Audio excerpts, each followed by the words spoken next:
was eerily quiet. And then my mind was kind of like, the head in the fishbowl. Then it takes me into the bathroom and says, this is how you brush your teeth. Brush, rinse, repeat. Brush, rinse, repeat. Brush, rinse, repeat. Looked at with your girls, and it was like, he'll have to give us a ride. He can't fill us, no. He can't refuse us. He'll let us in his car. The thoughts were all alone in this empty void. The head in the fishbowl. This doesn't look right. They got close enough where he said he could see, their eyes and how intelligent they seem. This doesn't look right. These gremlin-type creatures. This doesn't look right. No pupils, no iris, 3 fingers, 3 long fingers. And this is when the mental torture. And then it was eerily quiet.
Guys, welcome to the 150th episode of Conspirinormal.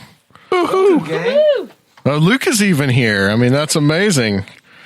And we just heard, and you just heard, our new theme song. Compliments of the wonderful Mr. Luke.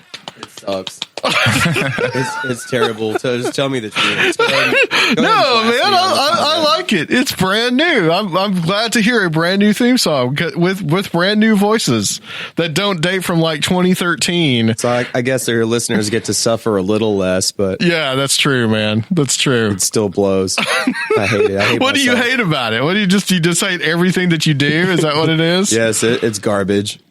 It's garbage. It sounds like it's from 2010, dude. It's dated. Are you saying 2010 wants their music back? Yes, they do. Yeah, they want that song back. I'll give it to them. Well, we have somewhat of a crew in here tonight for episode 150. I mean, it's not like it's episode 100 or episode 200. It is what it is.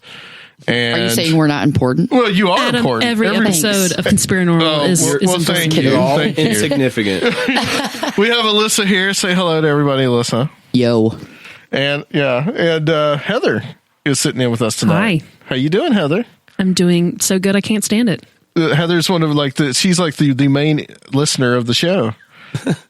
You almost said like the one listener. The one listener, yeah, exactly. She's the only one sitting in the bleachers. And we have another special little guest here. We're not going to use his real name, but we call him Bean on the internet. Bean is here. My little baby Bean. He's a year old. Yeah.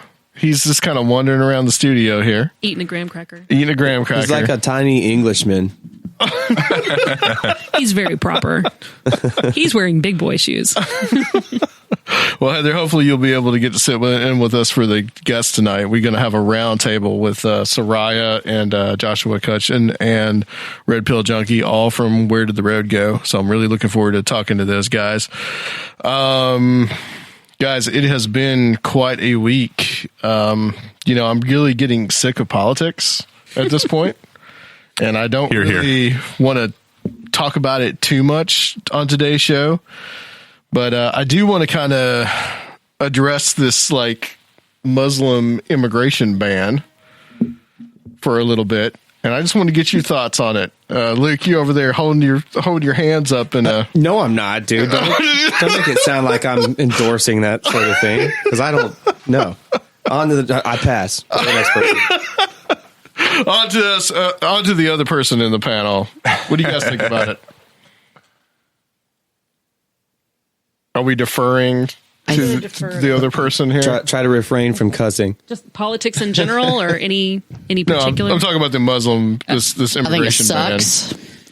I think it's a terrible idea, and people are saying, "Oh, well, Obama, he banned immigration, during his term," and I get that, but the fact that's really upsetting me is that it's dividing families and people. I've read stories and testimonials of people who were going back to Syria to visit family and found out, at the last minute that they might not be able to get back into this country. They've got wives and husbands and children back in this country, and they might not be able to come home for 4 months. That's absurd to me. Yeah. Some of them are people who have served this country and fought in wars and put their lives on the line for this country, and they might be stuck there for 4 months. And that's not right. Well, what's really crazy is the stuff that you're hearing about people that are permanent residents. In other words, that's a green card. Right. That's someone that has been vetted. That's someone that has gone through the process of immigration. Once you get a green card, that's what you have. So people that have green cards and not being able to come back into this country, if you are from the list of the countries, I think or you hold a passport from this country. It's Yemen, Syria, Somalia, Libya, Iran, and Iraq. Yep. Which Iraq kind of surprises me somewhat, considering that, well, I mean, people like the Kurds are out there fighting ISIS, and probably no one from ISIS is really coming over here from Iraq, possibly from Syria, but not probably from Iraq. Yeah. So I find that interesting that it's not countries like Saudi Arabia, which you're not going to put any kind of travel ban on Saudi Arabia. That's just not going to happen. I don't care who's president, just because of the relationship between us and Saudi Arabia. And Egypt is another one. Terrorists come from all countries, and then not even to mention the fact that the last, I think, major terrorist attacks that we had was San Bernardino, Orlando, and Chattanooga. All three of those were done by people that were American citizens. And if they really are pulling people off that have green cards, I think my advice to some of those people would be to get citizenship, because then you are untouchable. You're not going to be done with that. So, Heather, what do you think? I want to read some facts about it here in a second, but well, you actually touched on something I was going to say, where people who have, who've already been through the vetting process are being detained, and I think that's not right. Just personally, they've already been through the process. We already know they're safe. There's no need to hold them, and it is tearing families apart, keeping them apart. But there was an article that I'd seen earlier today that was like Trump's executive order on refugees, separating fact from hysteria. And it made some good points about how, this is a very temporary ban. It's been... Is that the National Review, which is a conservative publication, by the way? It is. And I knew that when I saw the title there. But it does have some good points that are factual. It's bad news, I think. And it was bad news when Obama did it, I think. Just because Obama did it doesn't necessarily make it amazing and awesome. I think it still tore families apart, and it's doing that now. But it is temporary, and I think it's going to blow over, and we'll forget about it in a year, and we'll be outraged about something else. Yeah. I mean, this whole week, this has only been one of the things that people have been outraged, especially over Facebook. I mean, there's been several things like the Keystone Pipeline stuff, which was blocked under Obama, and then Trump gave it the go ahead this week. I think, Luke, you were even mad about that. And there just other things that had happened. He signed a lot of executive orders. You know, Rob and I talked about that the other day when we did the episode with Aaron David, how he signed so many in just the space of a week. And the number that he signed isn't necessarily the thing that's that we should be focusing on. It's the severity and the intensity of the executive orders that he's signing. Yeah. That is not necessarily unprecedented, but something that's unnerving for sure. Well, here's from the Atlantic.com. This is a little bit of more of the facts. The National Review article was good, but I didn't want it. It was kind of a longer article. This goes into exactly what this entails, what Trump's executive order on immigration does and doesn't do. President Trump, that's hard to get used to still, signed on Friday an executive order that severely restricts immigration from 7 Muslim countries, suspends all refugee admission for 120 days, and bars all Syrian refugees indefinitely. The order has been widely criticized and praised. Here's what it does and doesn't do. Who is not affected? Anyone with U.S. citizenship, whether that person is natural born or naturalized. Who is affected? For 120 days, the order bars the entry of any refugee who is awaiting resettlement in the U.S. It also prohibits all Syrian refugees from entering the U.S. until further notice. Additionally, it bans the citizens of 7 countries, Iraq, Iran, Syria, Somalia, Sudan, Libya, and Yemen from entering the U.S. on any visa category. This appears to include those individuals who are permanent residents of the U.S., green card holders, like we said before, who may have been traveling overseas to visit family or for work, though their applications will be considered on a case-by-case basis, a senior administration official said Saturday. See, that shouldn't even be considered on a case-by-case basis. If they have a green card, they should be able to come and go. Trust me, I've been through this process. I know what a green card entails and what it doesn't. The official also said green card holders from those countries who are in the U.S. will have to meet with a consular officer before leaving the U.S. These countries are all Muslim or predominantly Muslim countries. The order also targets individuals of those countries who hold dual citizenship with another country, for instance, an individual who holds both Iraqi and Canadian citizenships. It does not apply to individuals who hold U.S. citizenship along with citizenship of another country. Why were those 7 countries chosen? The U.S. allows the citizens of more than 30 countries to visit for short stays without a visa under a visa waiver program, but that visa waiver does not apply if a citizen of an eligible country has visited, with some exceptions. Iran, Iraq, Libya, Somalia, Sudan, Syria, or Yemen on or after March 1st, 2011. Those individuals must apply for a visa at a U.S. consulate. These 7 countries are listed under section blah, blah, blah. And it is this code that Trump's executive order cited while banning citizens of those nations. What is the impact? The number of permanent residents from these countries is relatively small. For instance, 1,016,518 green cards were issued in 2014. Of these, 19,153 went to Iraqis and 11,615 to Iranians, according to the Department of Homeland Security's data. These 2 countries make up the overwhelming majority of U.S. permanent residents from among the 7 nations, which together have 500,000 permanent residents in the U.S., according to ProPublica. But the 7 nations, as I reported this week, also account for 40% of the U.S. refugee intake. Numbers, however, seldom tell the whole story. There have been multiple reports since the executive order was signed of people being prevented from boarding flights, refugees who had gone through the years-long process before being approved to come to the U.S., stranded in third countries, of Iraqis who had worked for years with the U.S. military being denied entry. See, that's not right. Of Iranian students stuck overseas, of U.S. tech companies recalling its foreign workers because of the possible impact. So, that's it in a nutshell. Yeah. Interesting times. And didn't Iran just issue a counter ban on the U.S. citizens in their country? Yeah, you had told me that earlier. But, I hadn't heard anything other than that, but it wouldn't surprise me. I don't know the specifics if of it. That's It just what seems happened. It just seems antagonistic. Well, and there's a lot of countries, I think that my biggest fear here is that a lot of other countries are going to jump on this isolationist mindset. And, we're going to lose communication. We're going to build paranoia. We're going to enter a new Cold War, which, I don't know, it's kind of terrifying. You mean we can't go to Iraq now, dude? Cancel those travel plans, Luke.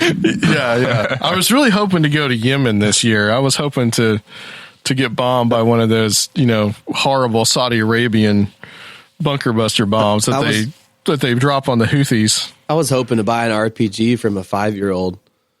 Yeah. I'll never be able to cross that off the bucket list. Well, this is another point that I made. I think except for the possible exception of Sudan, the countries on this list are countries that some of them have been in the situation that they are because of American involvement. Iraq and Syria would be the two biggest ones in that category because they are, which would be a direct American involvement because, we went in there and bombed Syria, or we went in there and bombed Libya. And now Libya is in such a terrible situation that it has become a breeding ground for terrorism. Iraq goes without saying what has happened over there in the last few years since 2003. And then also Yemen and Syria would be more indirect, American involvement.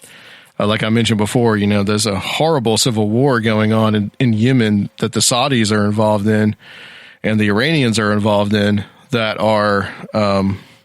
is not being reported on here in the United States. So each one of these countries in Somalia is basically, there is really no government in Somalia. It's still anarchy there.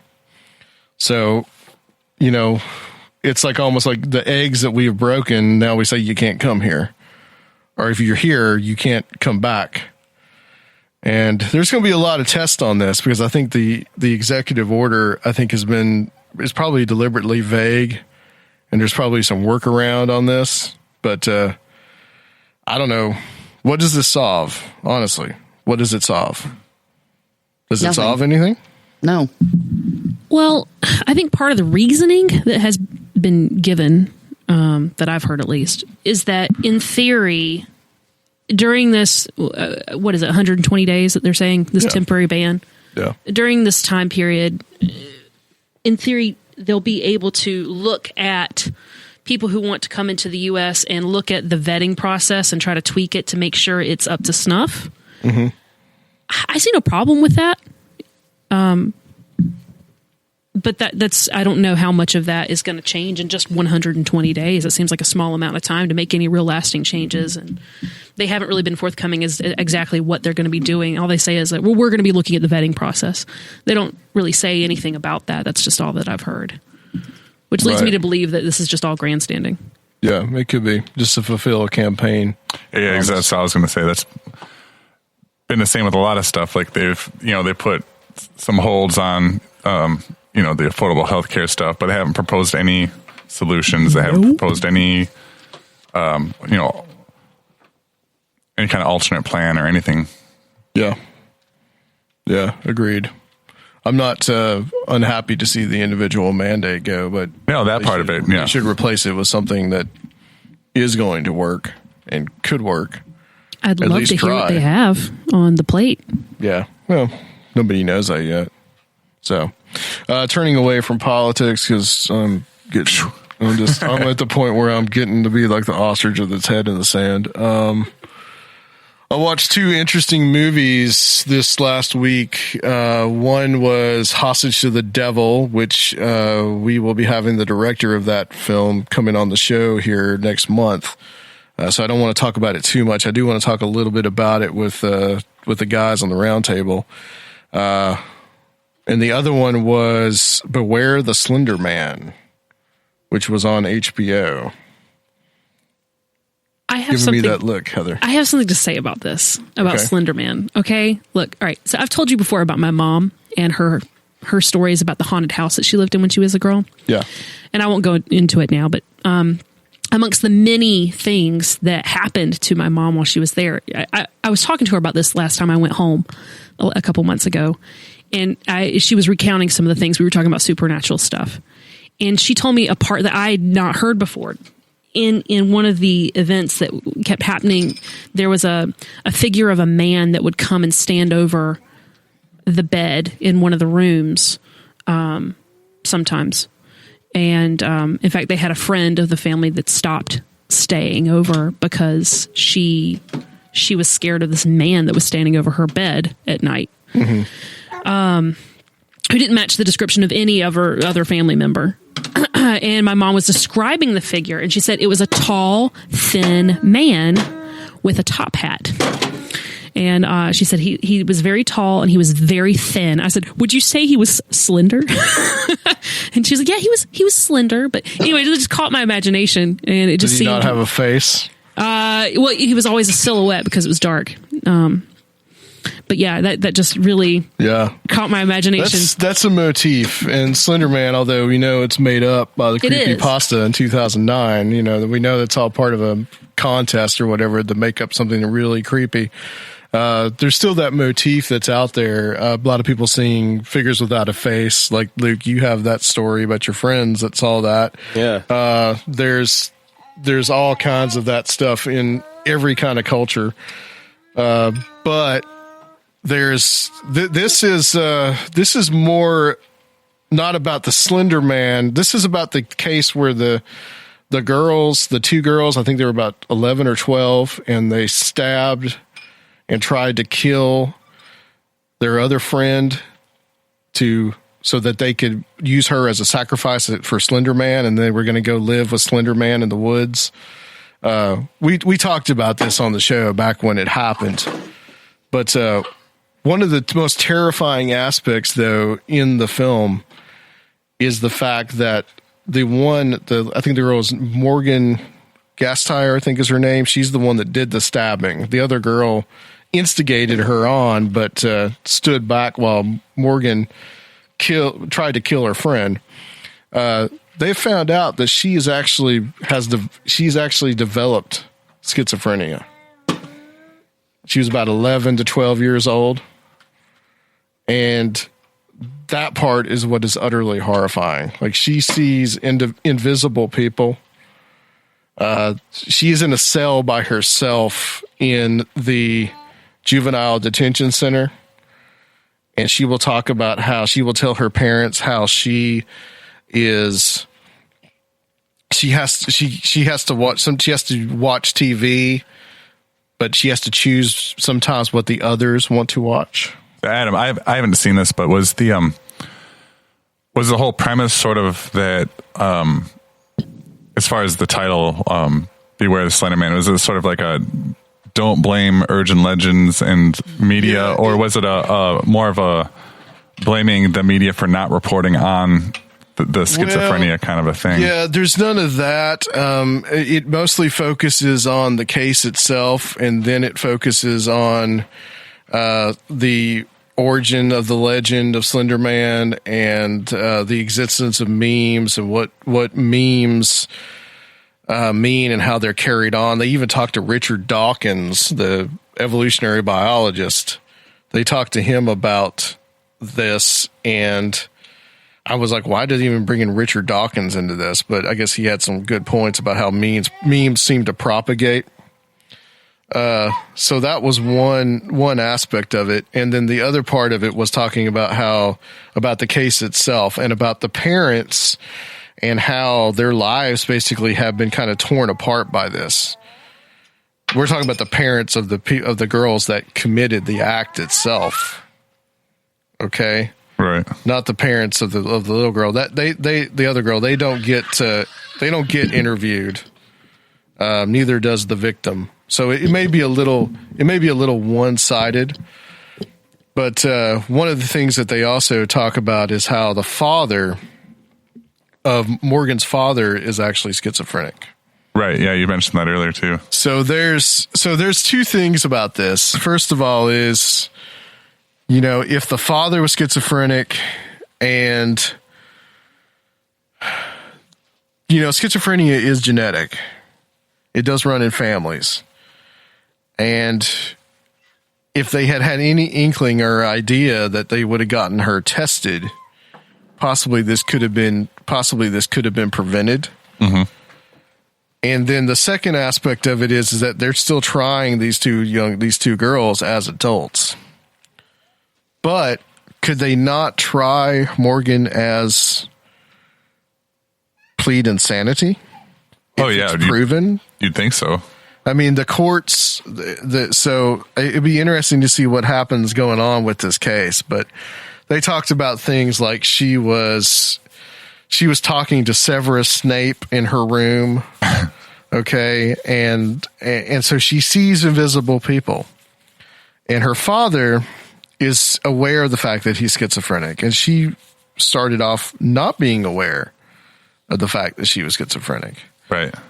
So she was basically suffering, and the parents really had no idea of what was happening to her, except for maybe little signs. Okay, that's what I was going to ask. Was, I mean, he should have known at least what to look for, though. Yeah, and but it may have just been just a case of just like it was caught before, way too late before something could be prevented, or they never thought that it was going to go as bad as it actually did. Yeah. Basically, this girl and the other girl, Anissa is the other girl's name, became so obsessed by the Slender Man that they both worked themselves up to believe that Slender Man was real. However, Morgan probably was actually seeing Slender Man because she's schizophrenic, because she saw all signs of other characters. She sits in her room in the juvenile detention center with these other characters that she believes are real. And her father, having this awareness that he is schizophrenic, when he begins to hallucinate, realizes that I am hallucinating. He's still terrified by it, but he has a certain amount of control because the drugs and his own self-awareness allow him to deal with it. Right. So he's highly functional as a schizophrenic, which you can be, and other people cannot be. However, one of the things that I thought was interesting was, and we deal with all this paranormal stuff on this show, but I thought it was interesting that in one of the part they talked to Morgan's mother, and she says, well, when Morgan was 3 years old, I can remember her talking about seeing ghosts in her room and talking to ghosts. And what was interesting about that to me is that schizophrenia usually begins to manifest around the time that Morgan committed this act. So 11, 12 years old. It begins preteen, but it doesn't happen when someone's 3.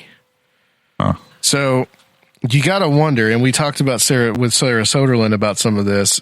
She was talking about some of her experiences with schizophrenics, whether these people are they can almost be more in tune in a way to the other world, to the other side. I see where you're going. Yeah. So you got to wonder, are these hallucinations, or is this just another form of altered state of consciousness? That's, I think, my main question. Of course, that's not really covered. There's no supernatural explanation in the film. It's just, this is how it's covered. I highly recommend it. I mean, it's very well made. But this was also, as you mentioned before, this was also an aspect that has not been said until this film came out. I had no idea this little girl was schizophrenic, man. That changes the ballgame. That changes the whole thing. And the fact that, I hated that it happened to the other girl, and she's going to have problems the rest of her life. The one that got, almost killed by her friends that she trusted. She's going to have PTSD, all kinds of things that she's going to have to deal with. But it's almost like, well, what do we do with this other girl that is obviously sick? And because we didn't catch it, nobody caught it in time, this happened. So, yeah, it'll be interesting. Any insight on that, Heather? We're going to kind of up against the clock here. I don't know how much I want to go into it. I have a family member who's schizophrenic. Yeah. All I know is that even without drugs, it's not a constant state of schizophrenia. For some, I don't know if it's for most, but I know that it's not all the same all the time for all schizophrenics. There are moments of lucidity where the sufferer knows that something's not quite right. Right. Like they can feel themselves slipping into this weird state of mind where they know something's about to go awry in their mind, and they can feel their sanity going, and they have no way of stopping it, and they don't understand what's happening to them. So it's not a constant state. That's the only insight that I would throw in just for our listeners. But someone that is schizophrenic, and if they have committed a crime, I mean, schizophrenia is a mental illness. It's recognized as a mental illness. I don't see why that. I mean, I'm sure the lawyers have got to be pleading insanity, at least on her. Now, the other girl, I mean, it's going to be, some things may be different because she didn't actually kill anybody. She was egging Morgan on and saying, you go ahead and do it. But yeah, it's a strange case, man. And it was strange when it first happened, and it's even, but now we begin to kind of look through the glass darkly, and we can see that, you know, there's a lot more to it than what was said initially. All right, Luke, we're going to go to we're going to talk to Seriah and Josh and Red Pill. Hopefully you guys can talk about some metal. So I will. We'll go to them, and guys, we'll be right back on Conspirinormal. Tarot is the art of using cards to peek into the mysteries of the world around us. Have you ever wanted to try tarot to learn more about relationships, work, or finances? Maybe you don't know where to start or feel self-conscious going into one of those parlors. Try Ask Shuffle Cut, a great way to try tarot over email. Check us out at askshufflecut.wix.com/tarot. That's askshufflecut.wix.com/tarot. All right, guys, we are here, episode 150. We have on the line a true brain trust. The guys that I've had the privilege of sitting in on a couple of roundtables with, the guys that I come to if you ever need to talk about the strange and the bizarre. And tonight I want to talk a little bit about some paranormal stuff, and I want to get into with these guys about some conspiracy theories and what they think about it, because I don't hear enough of that on the show that they're often on, which is Where Did the Road Go? And I understand that Where Did the Road Go just had its four-year anniversary. Congratulations, guys. Congratulations, Seriah. Thank you. And I have here Seriah Azkath, Joshua Cutchin, and Red Pill Junkie. And how's everybody going tonight? The Rogues Gallery. Yeah, for sure. Absolutely. I had mentioned in the intro that I watched a couple of movies and the two documentaries this last week, and those were Hostage to the Devil and Beware the Slender Man. And we could talk a little bit about the Beware the Slender Man. I kind of ran through some of the things that I thought about it. I don't know if any of you guys got a chance to watch that. That's an HBO documentary. But Hostage to the Devil. It's a film about Malachi Martin. And he was, I think, an interesting person to say the least. And I think all three of you guys have now had a chance to watch it, which is cool. So I want to talk about your thoughts about this documentary, and specifically the man Malachi Martin yourself. I mean, was he a fraud, or was he the real thing, or something in between? And whoever wants to go first, take it. Well, I was very impressed with the documentary. Anybody who has streaming Netflix should check it out. I mean, it's for me, it sits in that really nice, like, sort of Mirage Men sort of tier in terms of production quality, in terms of the way this is presented. I thought it was great. I don't think it makes a very good case against Malachi Martin in terms of just his character. Like, I didn't really think that a lot of that came to the surface. Basically, you had one person who was sort of a naysayer who was sort of saying, well, he was a fraud. I don't think it made a really good case, on the opposite side of things. So for me, not being really familiar, and I thank you, Adam, for sort of plugging up this, plugging up this hole in my personal knowledge of the occult because I wasn't familiar with Malachi's work really. For me, it as someone who was sort of a neophyte in terms of his work, I didn't really think that it was. Didn't really see much controversy. I thought it was just an interesting portrait of somebody who who really tried to go the. It's interesting because, like, I don't think he tried to go the sanctioned route into exorcism and into that sort of field, and it was just an interesting portrait of somebody in that capacity. But as far as the controversy, it didn't really resonate with me that much. Yeah, and the guy that you're talking about also had an added beef because Malachi Martin apparently slept with his wife. That was another. We need The Price is Right fail horn. Yeah. I guess he didn't. They talked about how he kept his vow of celibacy, but then later this guy's talking about the guy sleeping with his wife. But whichever. Seriah. Red Pill. What do you guys think of that? What did you guys think of it? Any insights that you have on it? I thought it was well done. It's not a subject that overly interests me. Maybe because maybe I'm the only one here who's not Christian. And that's not true. Catholic. Okay. All right. I wasn't sure. But I've never been raised that way. So like when I look at this stuff, it's coming from a lens that I've never been in that vantage point, if that makes sense. Yeah, it makes sense. So like when they're talking about, Satan and all this kind of stuff, I'm thinking, I don't really believe there's a Satan per se. And to me, I'm watching how they're twisting it to fit their view of things. I thought it was very well done. I don't think the guy was a fraud. I think he believed what he was doing. Sure. I'm just not sure he was doing what he thinks he was doing. Well, and to interject right quick, I think that people who really get into this idea of demonic possession really fall on the spectrum between somebody like you and me, Seriah, because for me, it's sort of a fait accompli in terms of this sort of this sort of thing's real, and that's why I haven't been interested in it that much. So I think I think something like this really strikes a chord with people who are true agnostics who really have no well-formed opinion. As neutral as you seem to be in terms of your beliefs, that there's something else weird going on. I think that something like this really resonates with people who are completely literally on the fence about the existence of an other in general. So yeah, sure. Well, Red Pill, let me get your thoughts on it. Okay, yeah, especially coming from someone that grew up Catholic.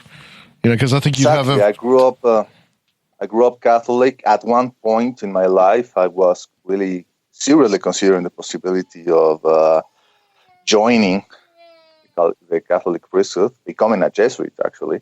And one of the reasons why the Jesuits appealed to me, one is because I saw a movie like The Mission, with Jeremy Irons and Robert De Niro. So, the idea of... good movie.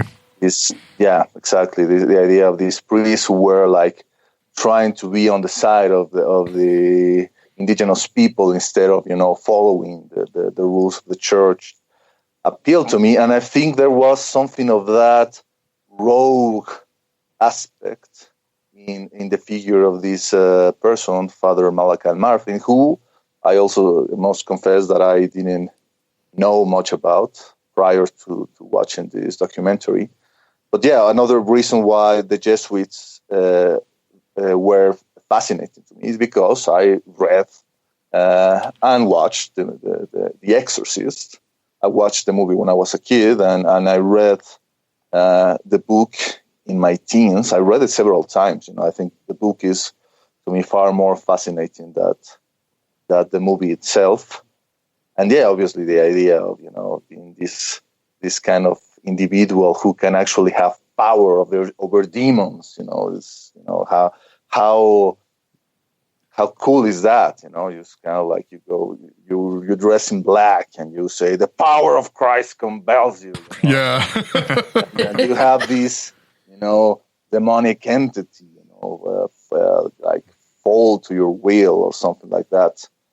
But yeah, I must say that nowadays, demonic possession doesn't interest me as much as it used to be. Maybe it's because, like you said, I have fallen away or become distant from my former faith. Like Seriah says, I mean, I do not discount the possibility that there are negative incorporeal entities that at some point or other can interact with us, can even influence us. I mean, there is a lore about spiritual possession that is present not only in the Catholic belief, but also in many other ancient culture and many other religions. So the belief that there can be incorporeal agencies taking possession of one's body, either voluntarily, as can happen when someone is in a kind of like a trance and lets the agency in, I take control of one's body for a limited amount, in order to perform a certain duty, like in the case of mediums and such, or involuntarily, and that's probably the thing that Father Malachi was more concerned about, the idea of these people who, it's funny because in his ideology, it wasn't involuntarily. I was watching the documentary, and there's this idea that possession can only occur if one invites the demon into one's life. According to him, it is something of a gradual process. It doesn't happen overnight. But there's a few things that to me are no longer acceptable, because people like him will claim that there are certain things that are more conducive to demonic possession, and one of those is having an interest in the paranormal. So that means we're all screwed. Everybody who's listening to me, you're opening your doors to Satan, people. Right. There's also, things about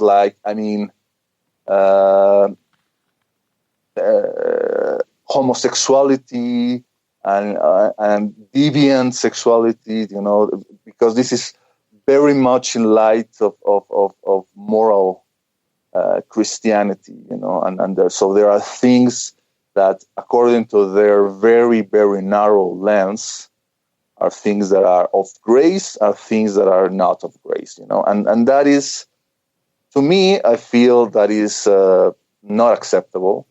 He in the documentary, he pretty much, there's kind of like a veiled case that the Vatican Council II that happened in the 1960s was an attempt of the church to try to modernize themselves, to try to be closer to the people, and I see that there is a lot of people in the United States and Malachi himself who were very much against that, saying that the church lost their way in doing that.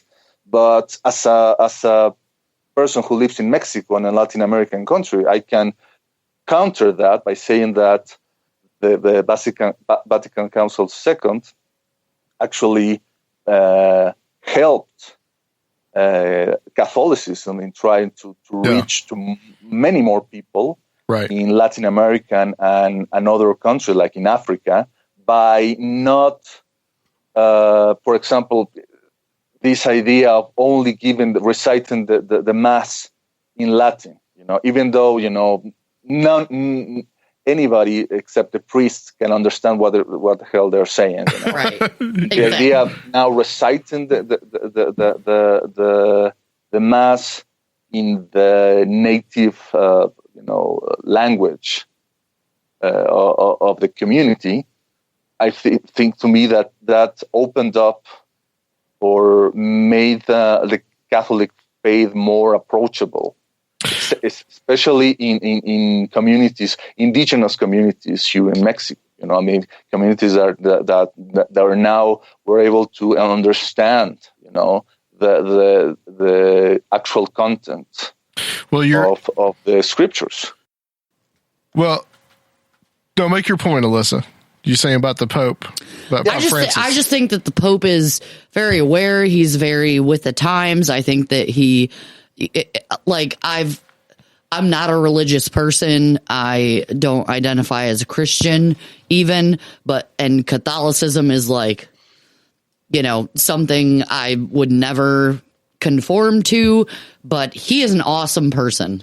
Like, I feel like he is just a really good representation. And I think that's what Catholicism needs right now, is a person who is really for all the people. And I don't feel like he is only inclusive of people who, you know, are Catholics or believe in a certain thing. I think he just really embodies kind of the whole, like, love everybody, do the best that you can. You know, bad people are bad, and we have to work together to, like, I think he sends a really good message to people, and I just love him. I just, you know, talking about Catholicism, I have to throw the Pope in there. I just love him. Well, yeah, I agree completely. You know, I mean, I think that the current Pope Francis, you know, is at the forefront of this attempt by the Church of trying to be involved with the current moral issues of our era. Right. He really connects with people. He really connects with people, and he connects with me, and I'm not even Christian and or Catholic, like, and I love him. Yeah. And I think that he is just, I think he's wonderful. I think he's a ray of light in amidst of everything that's going on. And I just, you know, I ask people, even if you're not Catholic or even if you're not Christian, you know, listen to what the man has to say. And I feel like he has a really good take on just being a good person, you know, tried to do the right thing. So I just had to throw that in there. Well, I think that a progressive pope has been long overdue, and I mean, if there's one segment of Christianity, I mean, like, all of Christianity can use some progressivism, but if there's one segment of Christianity that could use an extra dose, it's definitely Catholicism. Right. I have grown weary, however, of the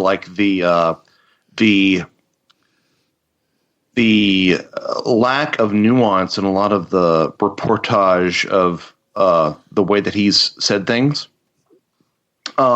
Because if you read like a lot of media outlets reportage of the way that he's made certain statements, it sounds like he's just completely like caving to everything. And I think there's a lot more nuance in what he's saying that isn't getting reported in terms of the mainstream media. Like, you'll read stuff that's like the Pope says that the Big Bang is true and that, you know, God isn't a wizard, and like, that's not. I'm sure that there's and if you actually look at the statements, there's a lot more nuance to that.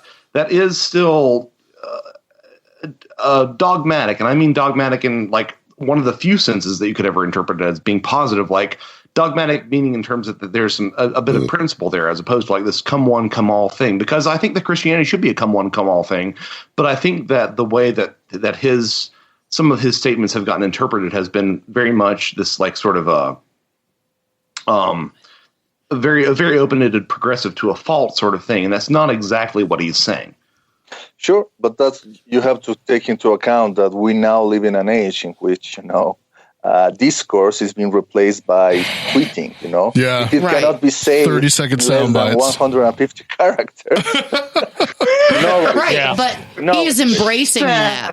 He's embracing that, and he's still using that to spread his message. And I think that, you know, I think he's better at that than popes that he has preceded. Like, I feel like he is doing his best to stay relevant, but not in a way that serves him, in a way that serves and reaches all people. And I think that that's the point. You know, it's fine that the Pope tweets, you know, it seems a little weird, you know, or whatever, but he's doing it for the people. I don't feel like he is a self-serving, egotistical person. I just love him. I think he's awesome. No, and I'm totally in agreement with everything you say, with the exception that I don't think that deep level theology should be something that should be tweeted. Like, describe Nirvana, Dalai Lama, please describe Nirvana in 140 characters. Like, I think that that's the way that we consume media. And if that brings more people into the fold of being spiritual, that's a great thing. But I feel like a lot of people stop there and they don't take that a step further. And that's sort of what, if I have any sort of caveat about his presence in the media, that would be it. Well, I'm going to say this. Yeah, I get that. I want to say this about where we're going. I mean, we're talking about the Pope, the current Pope, but we go back to the Vatican Council in the 60s. I mean, as Red Pill said, making it more accessible. And you're always going to have people like Malachi Martin that are going to be the more traditionalists that want to keep the old ways. So with that being said, I want to look at some of the other aspects of the film. And one of the big things, and this is something that you guys have talked about on the show before, when you look at the film, you have Malachi Martin himself. You have a little bit of Lorraine Warren is in there. You can see her in one of the footages. Ralph Sarchie, who's how much does this, not even traditional Catholicism, but how much does their Catholicism impact and their beliefs impact what they're doing? So when they get someone that they believe is quote unquote possessed, is it more just like this kind of vicious feedback loop where the beliefs are influencing the person that is possessed? How much does that play? How much does their beliefs play into what's happening? I think a lot. And of course, anytime you mention the Warrens, I just kind of cringe. Yeah, me too. What makes you cringe about them, Seriah? What specifically about them? Because, I used to look at them as like the end all be all, and now I'm kind of like, I don't know. There's some weirdness there. Back very, very early on, I had picked up, I had a thing called the Science Fiction Book Club. And it was kind of like one of those music deals, like Columbia House music deals where you get, so many books for a penny and stuff like that. Now that's what I call paranormal psychology. It was sci-fi, but occasionally they'd have other stuff in there. And so I got one of the Warrens' books through that because I was like, oh, cool, a book on ghosts, And I read it, and I just sat there going, this is bull. Like, this is so full of crap. And this was early on, and as time has gone on, I've just seen more and more evidence that they were basically they were people who went in and tried to make a buck off anyone having issues. Yeah. Especially Ed Warren seems to have been the one with the Enfield haunting. They did The Conjuring 2 based on the Enfield haunting, but the Warrens barely had anything to do with the Enfield haunting. That's a great example. Yeah. And the main investigator has said, I think it was on Darkness Radio, he came out and he said, well, they showed up one day, and Ed said to me, work with us, and I'll show you how you can make them a lot of money off of this. Yeah, Guy Lyon Playfair, I think is who you're talking about. Yeah, he's not the only one who has said that about them. So if he was the only one, it might be one thing. But other people have said the same thing about the Warrens, particularly Ed. It's just that they were scam artists, and it's not necessarily that they didn't, that Lorraine may not have had some ability and such, but they were using it, and they were using people. Yeah.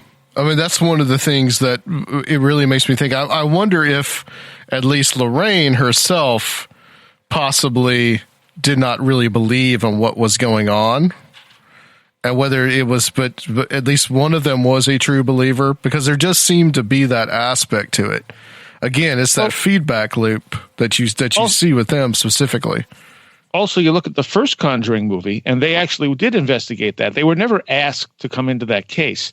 The woman who grew up in that house, one of the girls, does her own radio show, and I believe does her own radio show, and she's written a trilogy of books on it. I forget her name.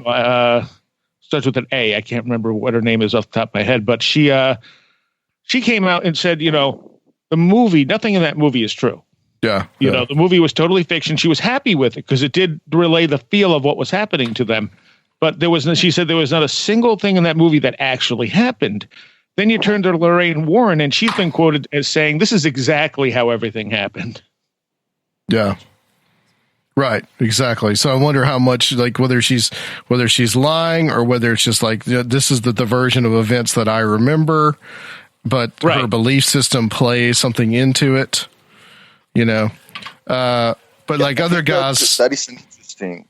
That is an interesting idea, the impact of belief systems, you know, because to me, it links to the whole aspect of what Greg Bishop has proposed with regards to the UFO phenomenon, the theory of co-creation, of how the human witness is not a mere passive bystander. You know, there's the witness is as involved in the outcome, in the final outcome of the phenomenon, as the, you know, unknown agency that is trying to, or is manifesting into, you know, our reality, to put it like that. So if we can extrapolate those ideas to things like demonic possession, you know, I wonder if you are coming as a Catholic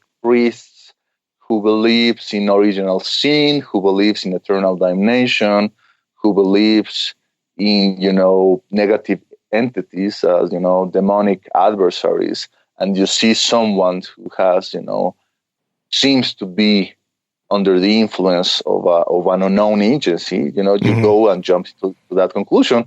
But maybe if you bring that person to, I don't know, a witch doctor in the Amazons, you know, maybe the witch doctor will have a different point of view and a different approach to how to remedy that, you know. So because, you know, like I said, you know, there are cultures in which possession is actually welcomed, you know, I mean, in which people welcome possession, but they're also aware that there are entities that will try to take advantage of the situation. I don't know. It's the same way that I feel that the UFO phenomenon is surrounded or is full of deception from the phenomenon itself.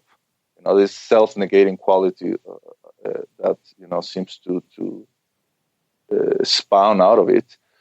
The same way that I will be very skeptical of a being that comes out of a UFO and tells to me that he comes from the Pleiades or from the Andromeda cluster, I will be equally skeptic of you know, some kind of voice coming out of an alleged possessed individual telling me that he's Satan himself. Yeah, you know.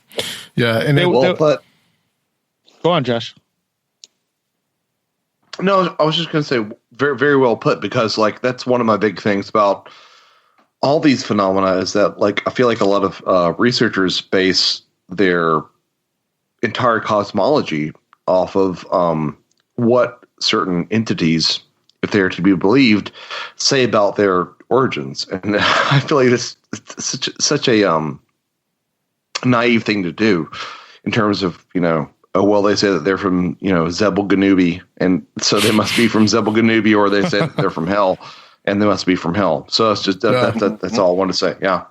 They had the one guy on the documentary talking about the different ways they can tell that someone's possessed.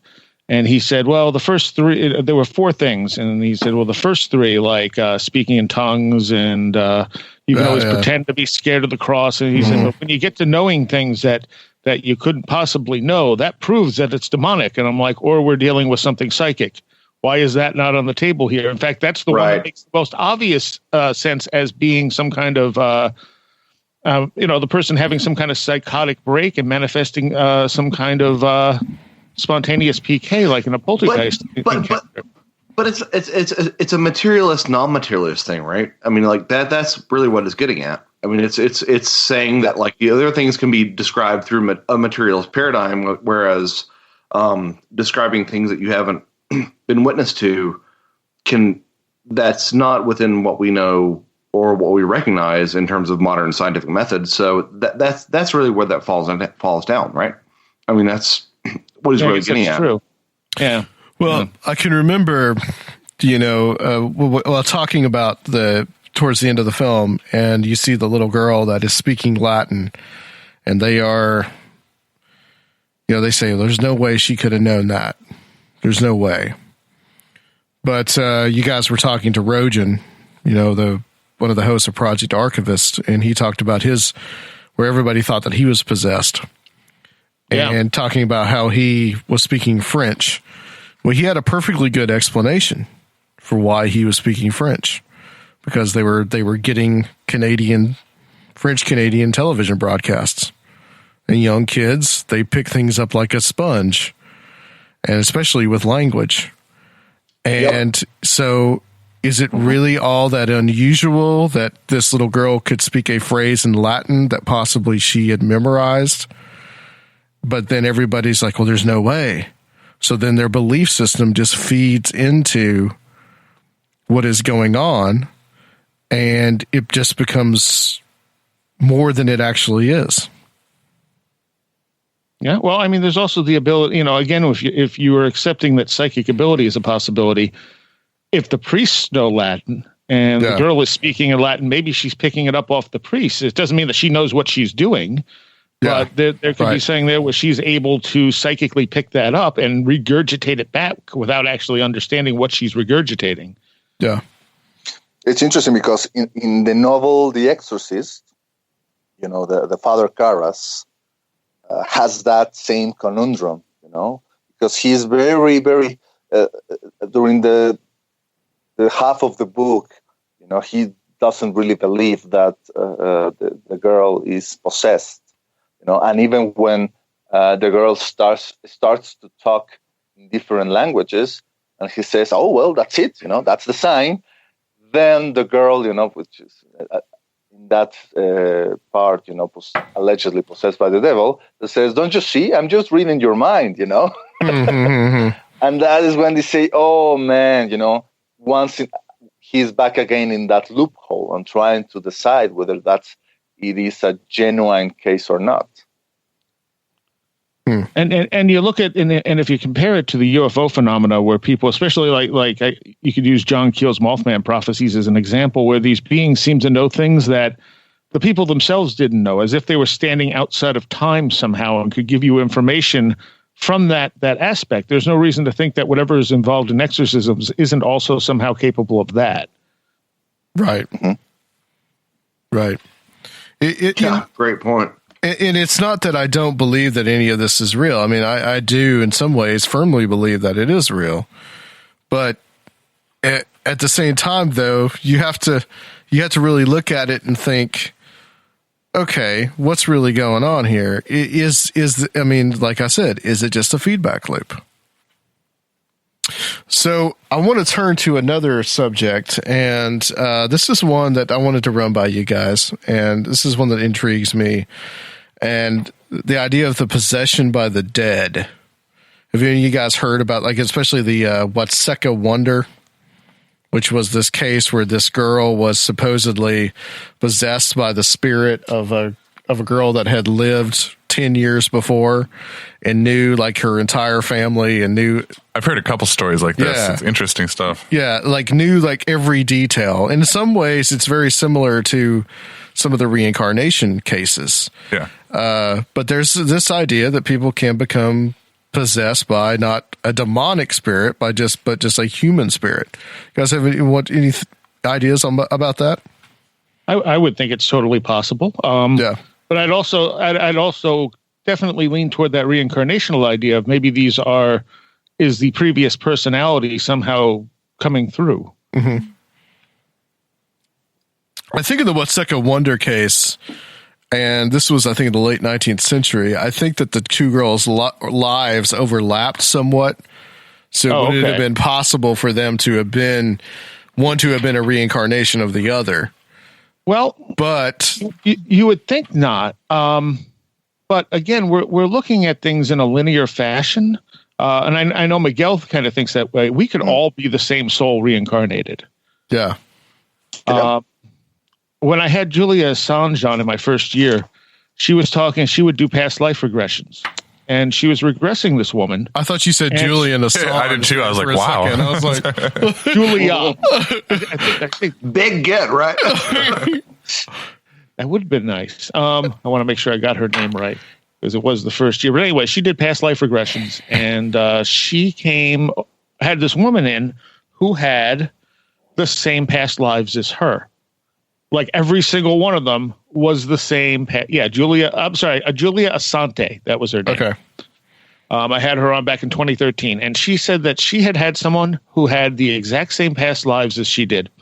And, one came up in common, and then another came up in common, and then another came up in common, and she got really freaked out and told the girl she can't do this. So at that point, the conclusion she was taking is that they were the same soul, reincarnated in two different bodies at the same time. Yeah, you hear stuff like that, like everybody is the same, or like there's the multiverse aspect. I know, what's his name? Paul Eno is big on that thing, is big on that idea.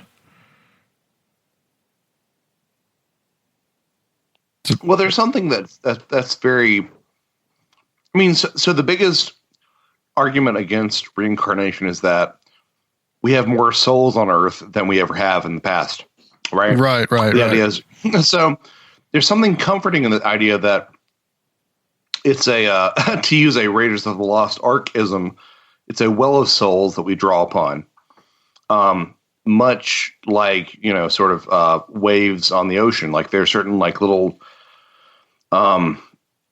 environmental peaks or crescendos in terms of this systemic, larger scale model that sort of just manifest themselves in terms of consciousness. So in other words, you can have an ocean. There can be, in theory, there can be 500 waves on the ocean, or there can be, an infinite amount of waves on the ocean because of this sort of consciousness-based theory. So that's sort of what I've come to in terms of looking at this sort of evidence. It could also be that for each time we make it to a certain point in the evolution of a soul, we can sort of springboard other souls off of ours. Almost like having spiritual children, and then those souls are released into a reincarnational cycle. Have any of you guys ever had any kind of experience like that, like a past life that you can remember? Is there anything that's ever happened to you guys? Seriah, I know that something like that's had to happen to you. Everything's happened to you. Not everything. I've never. Wow. Okay. Everything's happened to you. I've had some weird memory. So I have no idea if it's past life related or not. But if you're familiar with Cappadocia, over in Turkey, around where Göbekli Tepe was found, where it has the underground cities. Yes. I used to dream of those things. And that doesn't necessarily mean it was a past life, but I didn't know they existed until I read Andrew Collins' book, From the Ashes of Angels, and I went, whoa, I've had dreams of these places, and I never knew they were there. I never had an inkling that these underground cities existed, and they looked exactly like they did in my dreams. So whether or not that's a past life memory or not, I have no idea, but that's probably the closest thing I have to a past life memory. Well, I actually have something that happened to me. I mean, I can tell you, I think I've related this on the show before, but it's been a while. It's been probably over 100 episodes. But when I was little, I could remember, like, I want to say it's my first memory almost, but I don't really know. But I kind of remember being on this field, right? And it's like almost like a battle going on. And I've always had the feeling that it's sometime in the Napoleonic Wars. And I can remember seeing somebody in like one of those 3-cornered hats on a horse. And then like the memory fades. And then the next thing, maybe I'm remembering my 3rd birthday or something like that.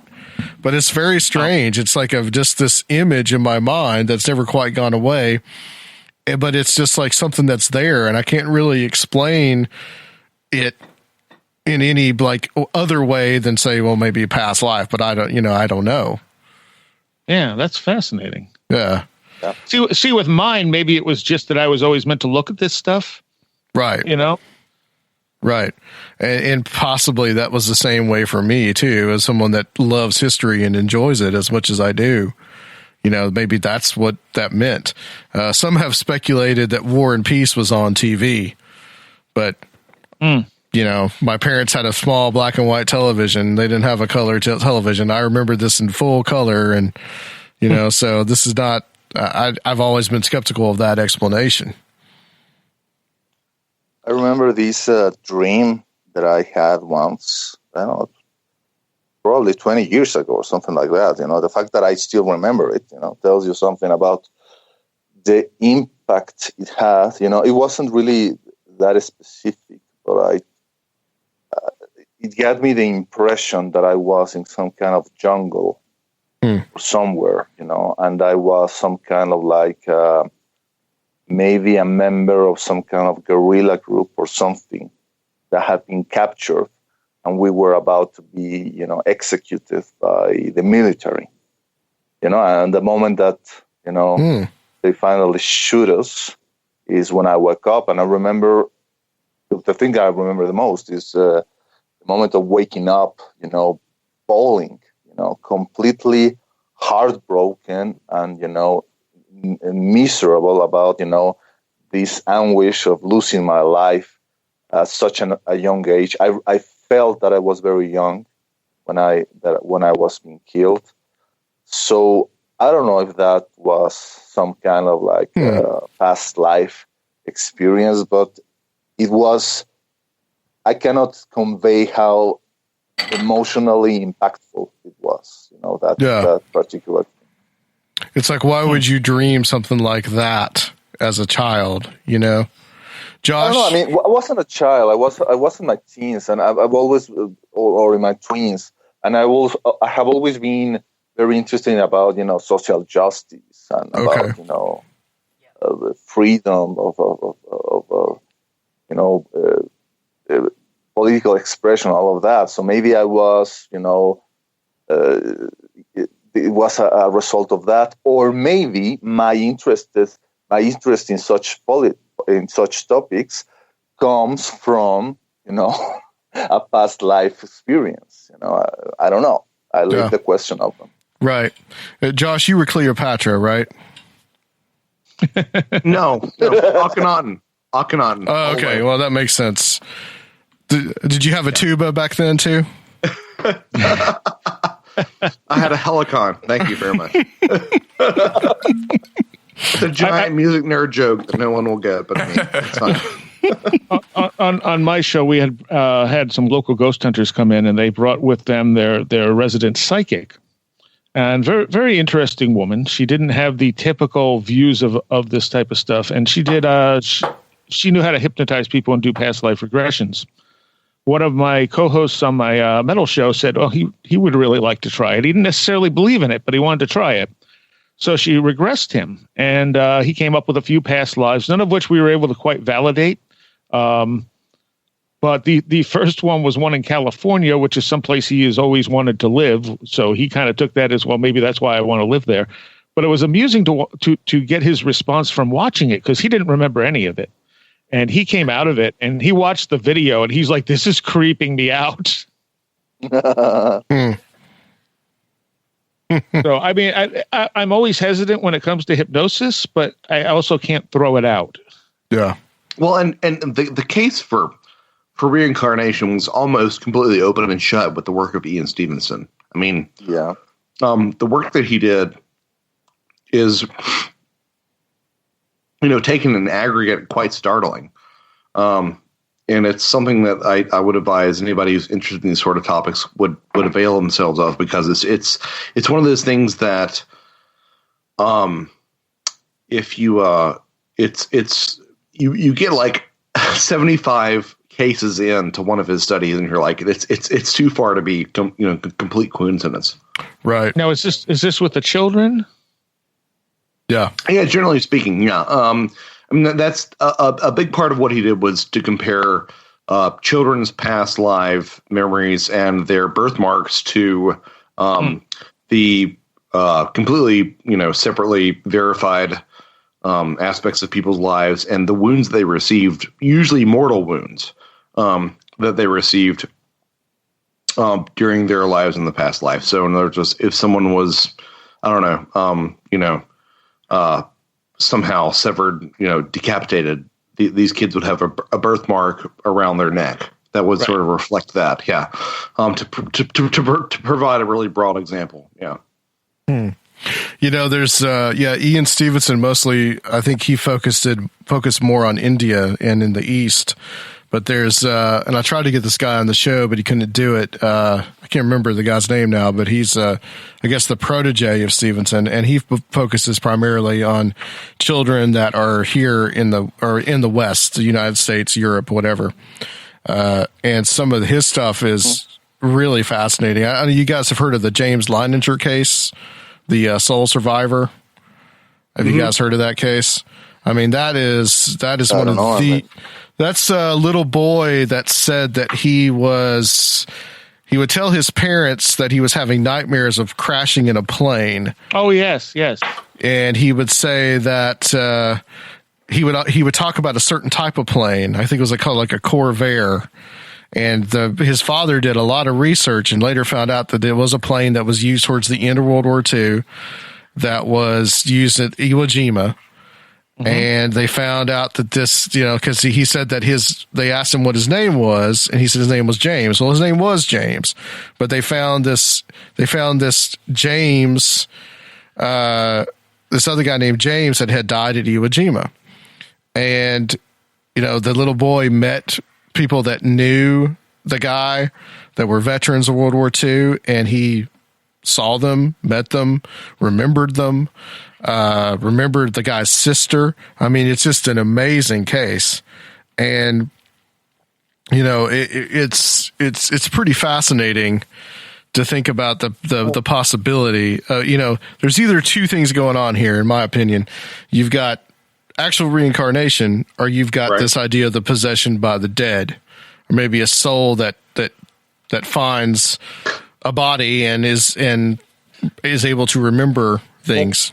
And equally groundbreaking in both more palatable in a non-materialist paradigm, right? Yeah. Or or Miguel, you're just saying. I think that there's another, alternative theory. Well, if you can call it a theory, propose is that there's all this information, from people's lives that gets stored in the ether, as it were, like the Akashic records. Exactly, kind of like the Akashic records. And sometimes, new souls, if you wanted to call it like that, get to tap into that information, and the more dramatic, the events, so for example, how someone died, the more easier to tap into. I mean, I guess people who claim to have these children who claim to have past lives. They recall how they died, but I guess they don't recall how they used to file their tax returns. Right. So I don't know. It is a fascinating idea. How maybe I don't know. Maybe there is this old. If we talk about souls, as if we understood what the hell we're talking about, I mean, it's a term we use.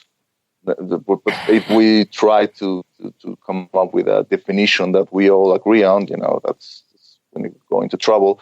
But if we talk about souls as information, well, maybe this information, ends up being disseminated, and then maybe it gets attached to another cluster of information, a new soul that is born into a new life. And maybe that could explain why, there are so many people who claim to be, Napoleon Bonaparte, and they say, well, wait a minute, nobody can be but only one of you can claim to be, the reincarnation of Napoleon. Well, maybe they are all, sharing a bit of that information. Yeah. Yeah. Or could be. Or we've all been Napoleon at some point. Maybe, they say that in our bodies, the water that conforms our bodies, there is the the blood of Napoleon are the pee of a Tyrannosaurus Rex that lived like 60 million years ago. All these molecules, so maybe there's also the way that information gets, or maybe some kind of like a karmic or cosmic homeopathy, that gets involved. Again, it evokes this idea of a source that is drawn upon, out of which everything else sort of, springs and concresces, There was the same woman, the psychic, Lorna, what's her last name? If you look up on weirdtherogo.com and search for Lorna, you'll find some of the stuff with her. We have the YouTube of her giving James his past life regression as well. But she had a case where she had this guy who she regressed, and I think he died drowning, if I remember right. And when he came out of the regression, his feet were wet. And I thought that was really fascinating, because it doesn't necessarily mean that he was there or anything. It could have been sort of manifested somehow. But the fact that there was there was a puddle underneath him after doing this past life regression. That's weird. Yeah, that was really bizarre. Rob? I'm not very well versed in this stuff, but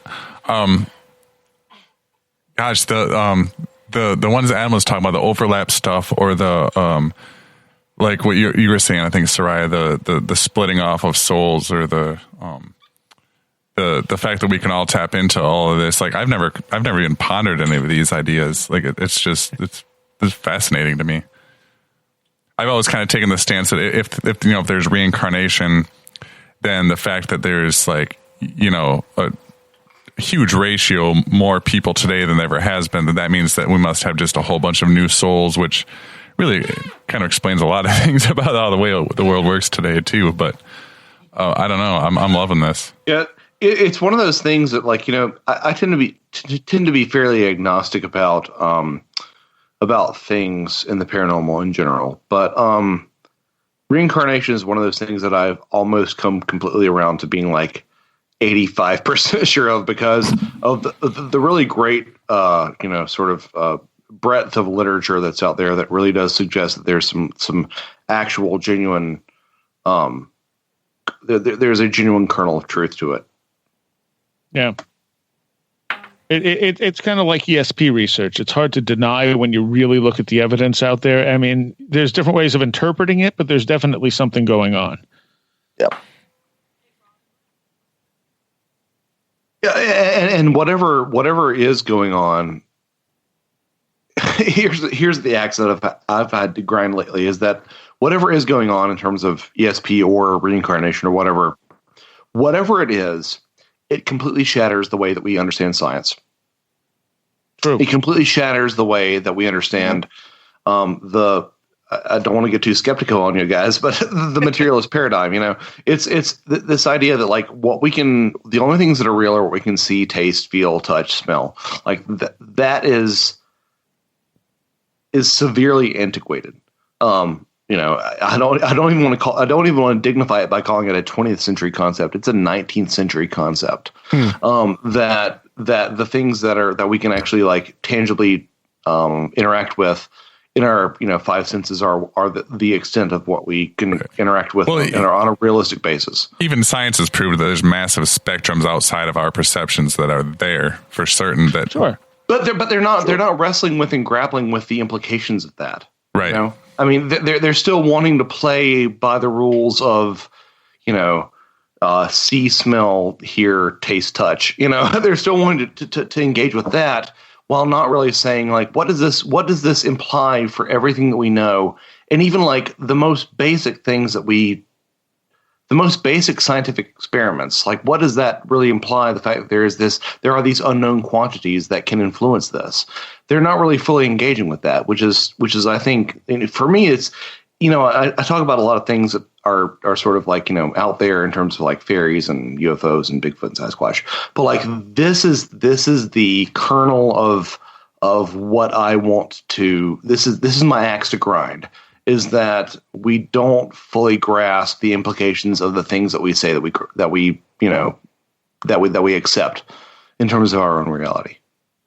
I hate to rewind. This is Heather, by the way. I hate to kind of rewind and touch on something you touched on before. No, but rewind away. You said something way back several minutes ago about an ocean with waves on it, and there could be 500 waves or an infinite number of waves. Are you trying to just? I'd never heard of that before, but are you?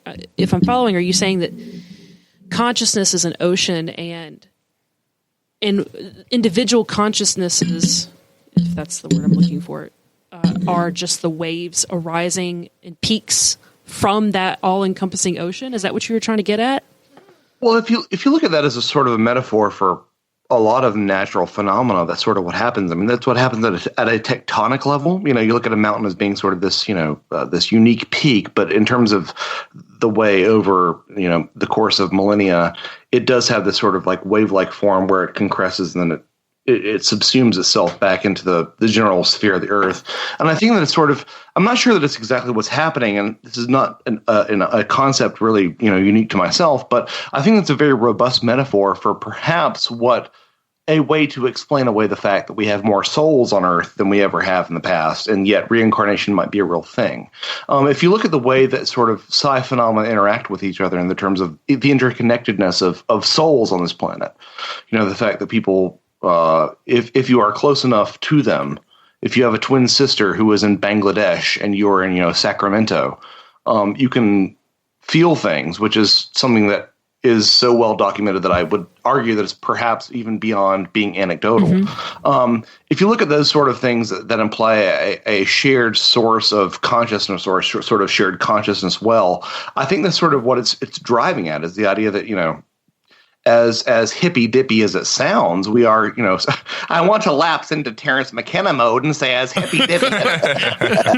We're all really sort of one, we're all sort of really this one, we're drawing from this one source of consciousness that is us, that is the other, that is God. And I think it's one of the most parsimonious ways of explaining away a lot of these things that seem anomalistic to us, when if you step back and look at it in terms of us all being connected as, a centralized one, I think it sort of makes a lot of sense. Mm-hmm. Again, it's not an idea unique to myself, but I think that it's one of the most efficient ways of sort of explaining a lot of these concepts in sort of one sort of centralized metaphor that we can, as people who have been to the beach, can understand.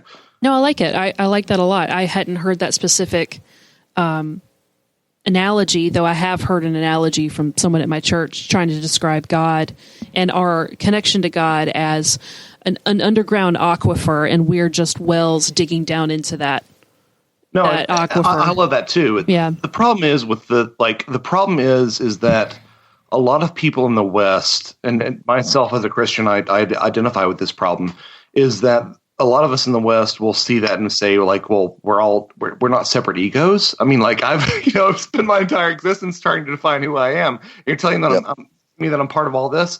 But I think that, like, if I have one central criticism of Christianity as a religion, as a Christian, I think is the fact that we are not prepared at all as Christians to, sort of accept the fact that to accept the dissolution of the ego, to accept the fact that we are part of something greater and our own individuality doesn't really matter.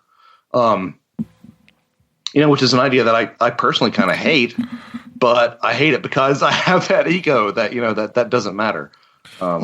Very well said, Josh. Remember that I once wrote a blog post about reincarnation, how I had some issues with the orthodox or the typical way of viewing the subject, in which you view it from the point of view of like we're saying, past lives. But in my mind, that is not concurrent with the more modern understanding of how time actually, works. To me, in my point of view, and I think that the way that modern physics is currently going, time is an illusion. Yeah. So you're talking about past lives. So what about, having your future lives or your present lives all tangled together happening at the same time? And it's only your consciousness that is trying to parse it, and in order to give you the illusion that they are not simultaneous. And that's what I remember when I first saw the movie Cloud Atlas. It blew my mind away, and I felt that was a far more interesting portrayal of how the phenomenon of incarnation could actually occur. I have a funny story about that movie, but go on with whoever was chiming in there. Finish your thought. Oh, I was just going to say, I don't want to alarm anyone, but I hear the sounds of what might be a small child, so be careful. Yes, there is a small child in the room. It's the Fae folk. Yeah. Hopefully we don't get a changeling. So what were you going to say about this is a funny story. I actually went to see Cloud Atlas, and it was me, my stepson, and Luke, right? And we were watching the movie, and at the end of the movie, I think Red Pill. Have all three of you guys seen the movie? Yeah. Red Pill did a good job describing exactly how it is. I have not yet. But it's a very emotional ending, right? And I'm sitting there, and I'm about to lose it. I'm about to cry, and I'm sitting there thinking, but I can't cry because Luke's right next to me, and I can't show him that I have emotion. I got to be cool. I got to be a bro. And then, like, the next day, we're talking about the movie because we worked together at the time, and Luke says to me, he says, but that was a real emotional ending, man. But I just couldn't. I was about to cry, but I just couldn't cry in front of you, man. Did you guys hug it out? Man, don't cry. Ever. You can't cry in front of a bro. But anyway, guys, I want to segue a little bit into something that I don't hear you guys talk about very much, and that's conspiracy stuff. As you know, we try to talk about this a lot on the show, but I want to get you guys' thoughts on some specific conspiracies. Let's talk about the big daddy, I think, for right now, which would be 9/11. What do you guys think about that? Do you think there's anything that was nefarious, that was, did the government do it? Was it an inside job? What do you guys think about that? I've actually studied this quite a bit. The only thing I could say for absolute certain is that our government always lies. Yeah. I mean, it's their policy. They're always going to spin things to their benefit. So they're never going to tell us the complete truth, no matter what it is. And it doesn't necessarily mean that there was something that they were involved or there was something nefarious going on. However, I have a number of problems with the official story that make it look suspicious. I don't think, for instance, like President Bush was involved in setting up 9/11. I think if it was set up from within our country, I think it was a small group of people who had enough power. Maybe someone like Cheney and Rumsfeld could have been involved. Yeah. I find it suspicious that the whatchamacallit, the American Century Group there, Project for a New American Century. Yeah. Yeah, about a year earlier was saying they needed a new Pearl Harbor to go into the Middle East and take over all these countries. It doesn't mean that that's not evidence that they did it or had anything to do with it. However, it's awfully convenient. It's awfully convenient that about a year later they have exactly what they wanted, and they're the people who were in control. That's the other thing. They were the people in control. Mm-hmm. I think if you look, it benefited Israel and it benefited Saudi Arabia. We find, the terrorists that were supposedly on the planes came from Saudi Arabia. You have reports of Mossad agents celebrating when the towers got hit. But the more you look at this stuff, the more it goes down a rabbit hole, and it gets harder and harder to tell what's true, what's just connecting the dots because you're seeing it a certain way. With a lot of conspiracy stuff, and part of the reason I stay away from it is so much of it is connecting the dots. You have 5 facts, and those 5 facts could be connected 100 different ways. And they, some of it may mean something, some of it may not. I personally think if the 2 towers had fallen differently, it would be a different discussion today than we get now. It's the fact that I think both towers fell the same way that really looked suspicious. Yeah. Yeah. The day it happened, I sat there and watched them come down and thought, those were controlled demolitions. They must have been afraid the towers were going to fall over. Right. So I wasn't thinking anything, negative. I wasn't thinking, they're blowing them up to make sure they come. I'm thinking they're doing this for safety. They must have gotten in and created a controlled demolition. It was only later that I learned that would have taken months and months to figure out. Yeah. And Building 7, the building that wasn't hit by an airplane, that just fell into its own footprint. Yeah. And the thing with Building 7 too is that what's the group that was charged with figuring out how it fell? Popular Mechanics. No. There's a governmental group of engineers. NIST. Yes, yeah. NIST. So NIST did not come back with the initial report on how Building 7 fell because they didn't know. And they eventually came up with a very creative way in which Building 7 could have fell. It did account for everything, but it's really a far-fetched explanation. Not impossible, but it took them 7 years to come up with this explanation. Right. And when you look at that explanation, you have to realize that they weren't charged with how did Building 7 fall. They were charged with here's what happened, here's how it fell, explain the physics behind that for us. Right. Right. Because Occam's razor says that building fell from a controlled demolition. Mm-hmm. That would be the simplest explanation. Right. And you had that's my basic take on it. Yeah, there was also another building that was also demolished not too long after, maybe like a couple of months later, but it was almost in worse shape than Building 7 was, and it still took 2 months for them to knock it down. It was still standing 2 months later. So I think there were people who, if nothing else, knew that this was coming. They may not have known what it was. I mean, to me, President Bush's response when he's reading the story suggests that he didn't really know what was happening. Like, he may have known, someone might have said something's going to happen, just play along, we'll take care of it type of thing. Because if any president, if you came in and told the president, hey, we're under attack, the first thing they're going to do is, okay, kids, well, I'm going to have to continue this story later. I have some business to attend to that's very important. It was nice being here. And they'd leave. Instead, he continues reading the book. Right. And you talk about the Mossad agents, I think what you're referring to is the art students that had a video camera set up on a roof, and they were yelling and cheering.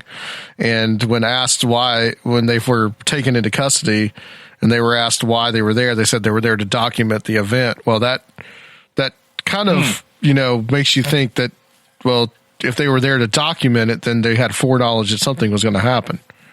Right. Which, that's a real can of worms when you get into the Mossad involvement, because then you get into, that's a real touchy thing there.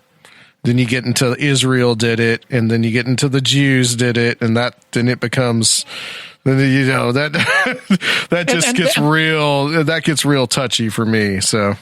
And here's the other thing. Israel does not, just like America doesn't represent all of its people, right. Israel by no means represents everyone who is Jewish, and especially Zionism and Judaism are not the same thing. Right.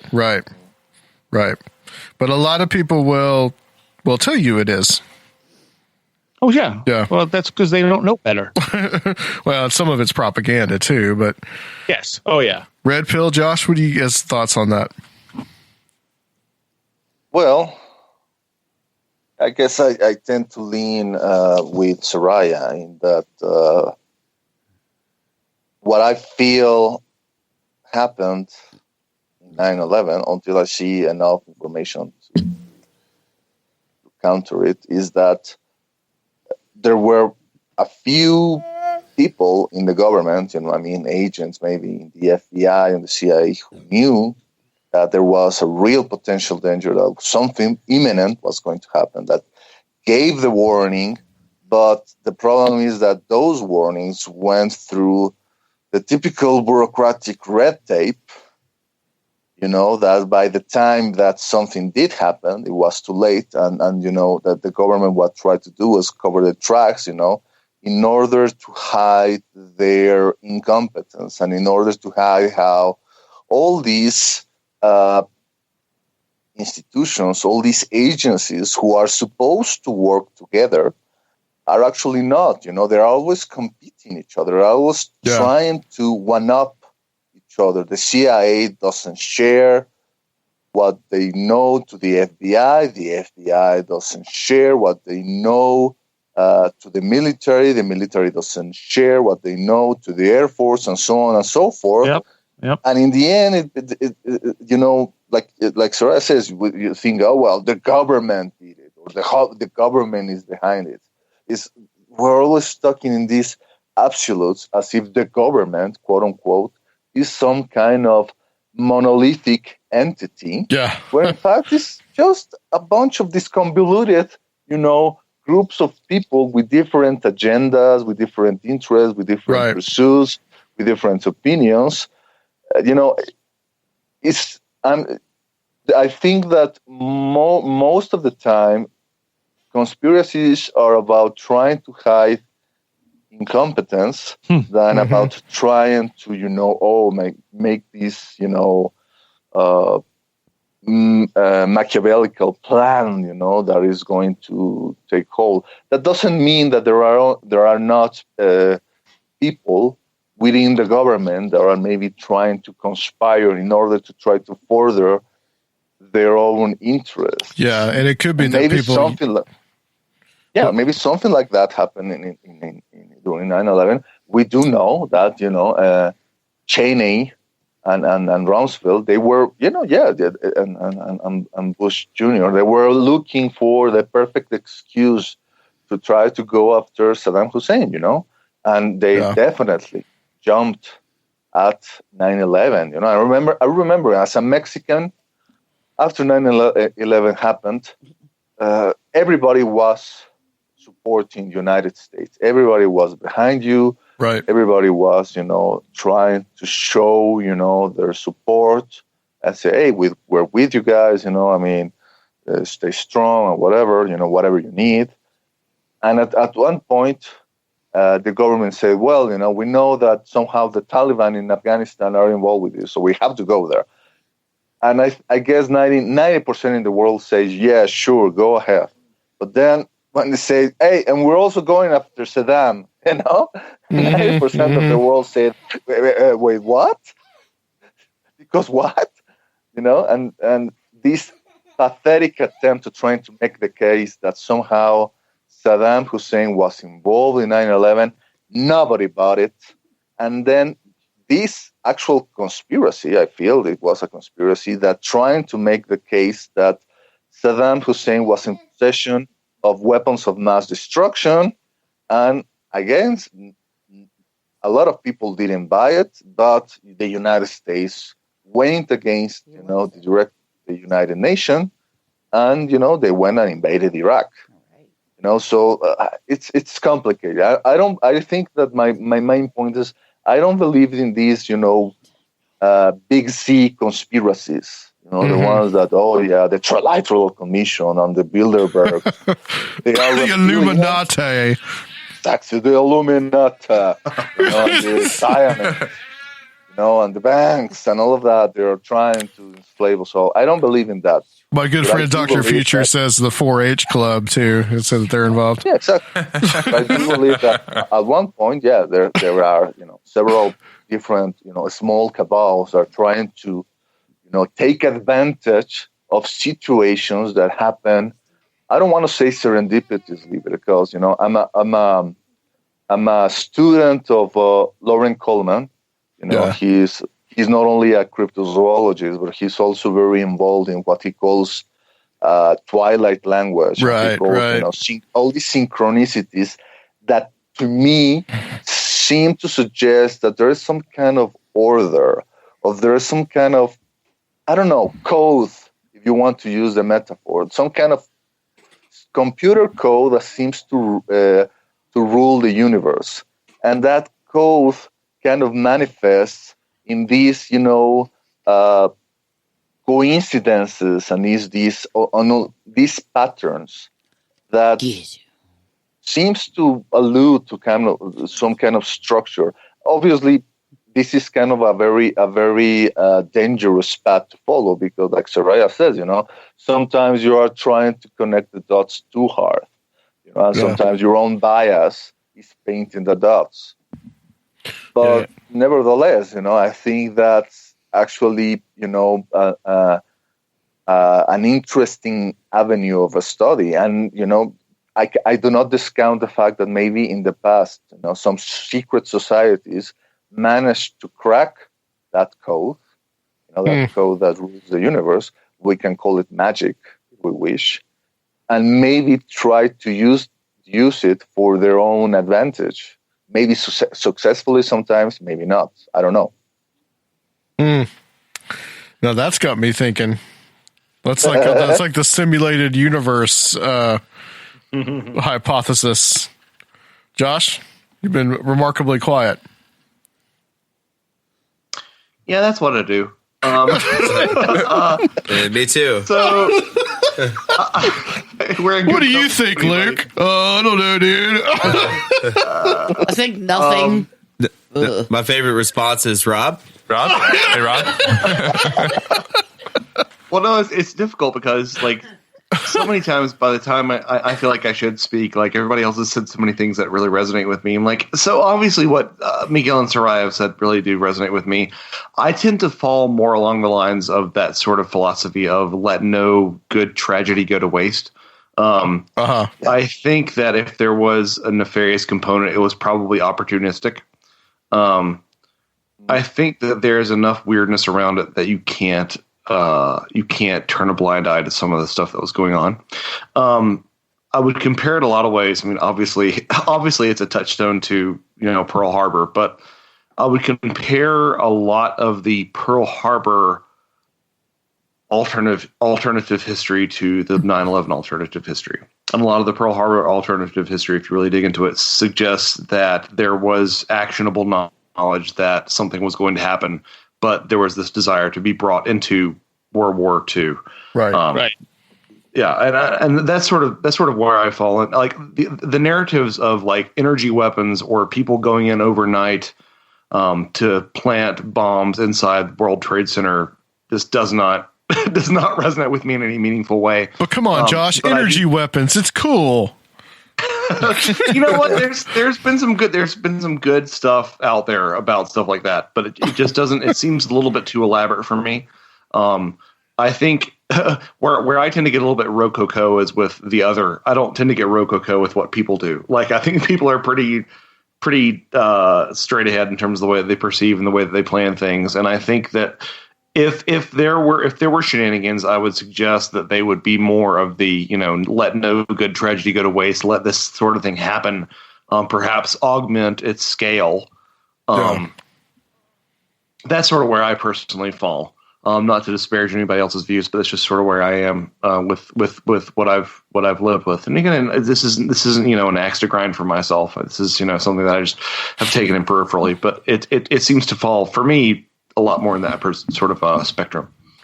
I would want to say one thing here. So, was it Popular Mechanics? It might have been Popular Mechanics that did a whole thing, debunking all the various conspiracy theories. Yeah, that's probably what I was thinking of, Seriah, when you said it. Yeah. One of the debunkings was, of course, thermite can't be used to burn through steel beams. And so they proved this by taking a block of thermite, sticking it to a steel beam like one of the ones in the Twin Towers, and blowing it up and showing, well, it blows away from the beam. It wouldn't actually burn through the beam like people are saying. So this engineer said, well, they're not really testing it. And so he made some thermate, which is very similar to thermite, and he duplicated their test and said, okay. And then he started making slight adjustments to it. And by the time he was done, he had it burning right through the beam the exact way they burned through the beam in the Twin Towers. And it's like, okay, so this is definitely possible. By doing that, he didn't prove that's what happened. Right. However, he proved it was a possibility. Right. And he proved that they didn't disprove it. Right, exactly. And that they weren't trying to disprove it is the other thing. Because basically, you have these groups like Popular Mechanics just towing the party line, which then hypes up the conspiracy theorists. And is that the point? Is there a dual edge here where they're trying to, sedate the general public by, dismissing this stuff and making the conspiracy theorists look crazy, and also anger the conspiracy theorists and making them look even more crazy because now they're coming out with angry rhetoric against this stuff? Let me add something to this because, this is something that I wanted to touch upon when I knew that we were going to talk about conspiracy theories tonight, is that, there was a time when conspiracies used to be a marginalized subject, relegated to, the backwaters of the World Wide Web, web pages like the ones we tend to read, talking about 9/11, JFK's assassination, Roswell, obviously, and many other things. But these were subjects that the mainstream considers to be, cuckoo stuff, things, that not to be taken seriously. Now, guys, we now live in an age in which conspiracies and conspiracy theories have entered the mainstream, and have entered official political discourse. They were brought upon during the latest presidential debates. And I dare say that conspiracy theories helped the now current, person in the Oval Office to win that seat, because Donald Trump was one of the guys who was, supporting, or maybe he was the one who created the conspiracy that former President Obama was not, was not born in the United States and was a secret Muslim. And now he's also going with the conspiracy that there were a lot of illegal immigrants who, voted against him, and that's why he lost the popular vote in the election. So my point is, we now live in a really, really interesting time.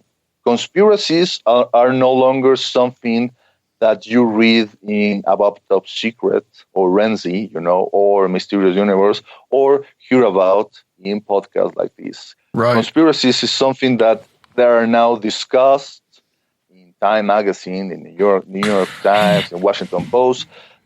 The president of the United States believes in conspiracies. It's the conspiracies that support his position, but there again. And I don't know. I actually don't know if this is a good thing or not, because we are also living a time in which the majority of the populace is very contrarian or very against the official party line, the way that Seriah said, something that has the veneer of officialdom is instinctively rejected nowadays by the average citizen. Everybody says, oh, well, that's what they want us to believe, and that's why, we have this losing of prestige of what used to be the way the normal mainstream the news channels, in favor of this whole alternative websites. And it's creating a really interesting, complex, and very, very chaotic political landscape all across the board, and it's interesting, to me as someone who has been reading about conspiracies my whole life but used to read them, in a certain way, and now seeing how conspiracies have been propelled to have such a major impact in our daily lives, it is a fascinating development. Yeah, Alex Jones is getting a White House pass, for God's sakes. He essentially helped Trump get elected. Alex Jones. Mm-hmm. It's like we're living in like La La Land, man. Honestly, when you think about it. Interesting you mentioned him. A friend of mine mentioned a day or two ago that he got a new phone and went to re-download the Alex Jones app. Uh-huh. It's no longer available in the U.S. Really? Yep. Interesting. As far on iPhones anyway. Or Apple. That means. I'm sure it's an Apple decision. Oh, yeah, okay. They might have decided not to do it anymore because Alex Jones is more high profile than he was 5 years ago. Mm-hmm.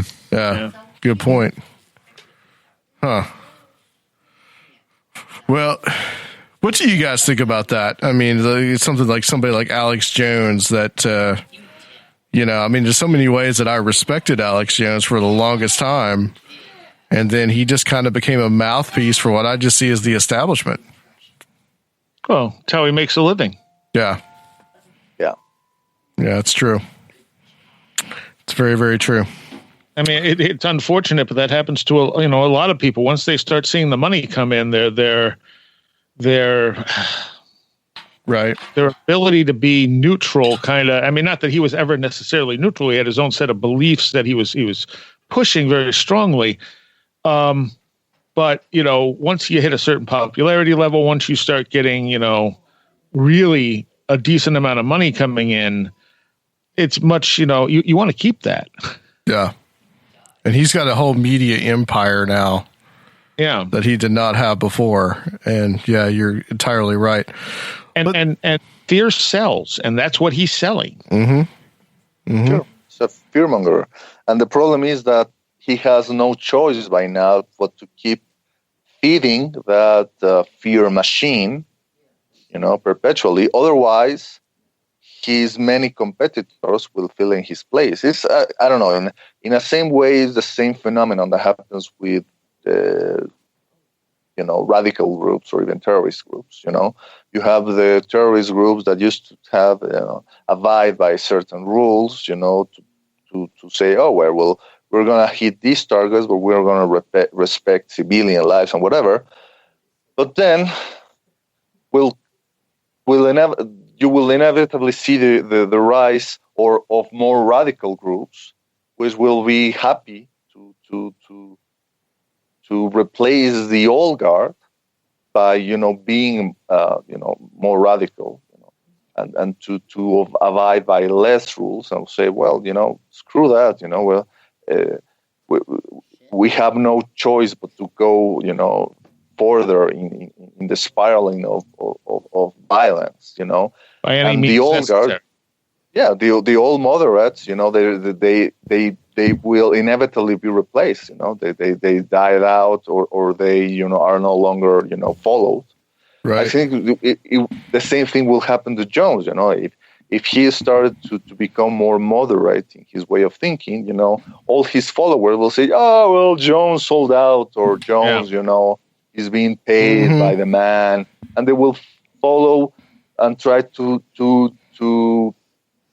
consume news from other more radical websites like Breitbart News, who are now sadly more prominent than ever, to the point that this guy Stephen Bannon is scarily enough is amassing so much power that it's almost surreal. It's almost like we are in some kind of like episode of the Twilight Zone. That's the truth. Everybody's pinching their arms and saying, "No, this can't happen," right?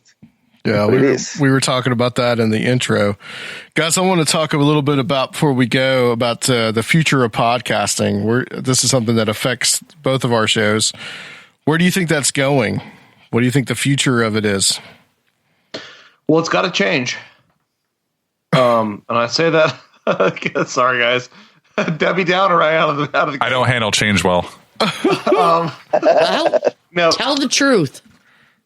But I've heard a lot of people talk about podcasting as sort of being the Wild West of alt media right now, and I agree with that. But if you look at what the Wild West represented as a cultural flashpoint, it had a definitive beginning and an end. And sort of the end was the rail and the horseless buggy, as it were. And so I think that podcasting needs to be aware of what the rail and the horseless buggy for it will be.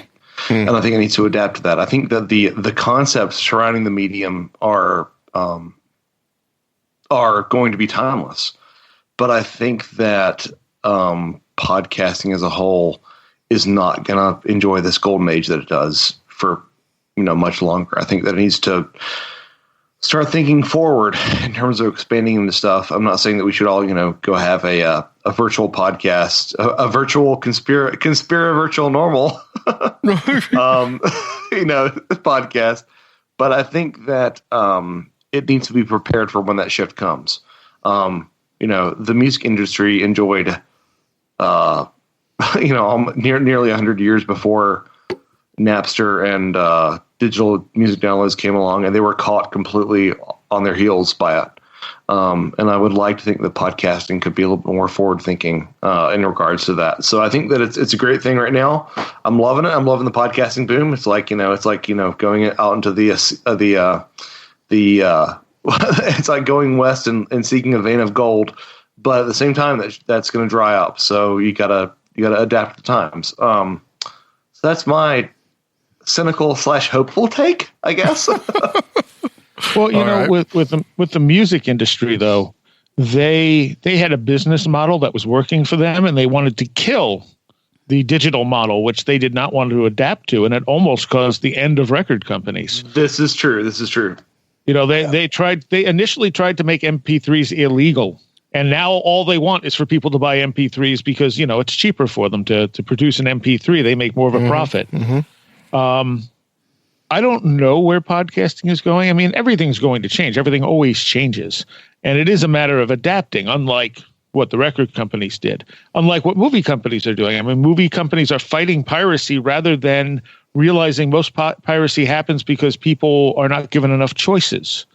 So I think, the idea of podcasting isn't going to go away. How it's done might change, but it's something that gives power to anyone who really wants to do it. I mean, you don't have to, when I started Where Did the Road Go? I was like, okay, if my radio station will let me do this, I can do this. It wasn't meant to be a podcast. It was meant to be a radio show. Right. And very quickly I realized at this point, I don't need the radio station. I appreciate the radio station being there. Right. I love WVBR has been an awesome place to be for 24 years for me now. But I don't need it to do Where Did the Road Go because of, iTunes and YouTube and things like that. And, it'll change eventually. Radio's still hanging in there. It's not the power it was when I started because of the internet. Yeah. When I started this and doing my show in 94, you had only certain ways you could hear new music. And radio was one of the primary ones because you couldn't just go online and listen to something. You either had to buy it, someone you knew how to have it, or you had to find it on the radio. And although people still listen to the radio, it's not like it was in the early 90s and even late 90s once we got high-speed internet. So it's all a matter of where the technology is going to go. I think the idea is going to stick around, but I just don't know how it's going to change over time because there's really no indicator yet on what's going to happen with it, other than the fact that mass media is trying to kind of swallow it up anywhere it can. Right. Well, have you seen, the Darkness Radio, you mentioned them earlier. They have gone to completely now, they're off the radio in Minneapolis, and they have now gone to just doing a podcast. Yeah, they're on Chris Jericho's network, Podcast One or whatever. Yeah, and getting millions of downloads. But of course, they have an established show that they can draw on and get those downloads, And they're on a network that has already a ton of people already listening to it. And of course, a podcasting network is similar to a radio station, but it's on demand. Right. Exactly. Red Pill? Gee, I don't know. I mean, well, obviously, the current podcast boom is a result of different elements, in conjunction to each other. One is obviously the technology, Wi-Fi has become so preponderant. Internet speeds have also increased. Everybody, has a smartphone capable of storing, multimedia content, from music to podcasts. So everybody can listen to a podcast at one point in your your schedule and your routine. There's also the thing that our current routines sometimes are very conducive to wanting to listen to a podcast. if you have a 9 to 5 job in some kind of cubicle farm in which you don't really have to have such 100% of concentration in order to fulfill your daily duties, then a podcast is something very tantalizing because it makes that job day much more manageable. Right. And equally so if you happen to have a long commute.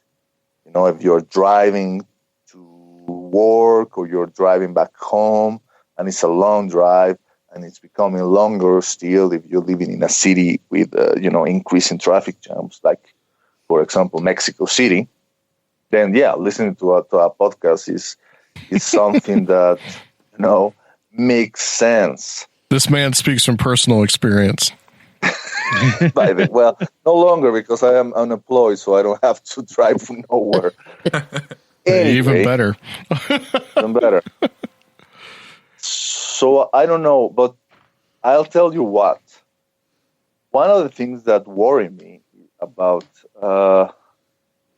this proliferance of podcasts is, it's something that we were discussing already previously, is this trend towards some kind of insularity of a certain point of view, in which people only tend to listen to the podcasts that agree with their belief systems, and they will shorn off or not listen to podcasts with a dissenting point of view, or to mainstream media, who have, tend to have, roundtables maybe with different, pundits, who have a different opinion about a certain topic. And that is kind of worrisome, and at the same time, it's wonderful that we have the opportunity to disseminate, ideas that might be belittled or shone down or, not taken serious by the mainstream. But at the same time, there is this inherent danger, that people, surround themselves into this kind of bubble, into which they only listen to things they agree, and they don't listen to things that are counter to the way they see the world. And I'm kind of against that. I think that you shouldn't invite into your head only the voices that are pleasing to you, only the voices that are saying what you are already in full agreement. Try to listen to podcasts that challenge you in some manner. Either it could be about anything. You're not just about politics. It could be about also, about these kind of paranormal topics. Try to listen to podcasts in which they have maybe even a more skeptical point of view. It doesn't have to be, those debunking skeptics. They are only trying to make jokes of people who believe in this kind of stuff, but try to listen to different opinions or different views.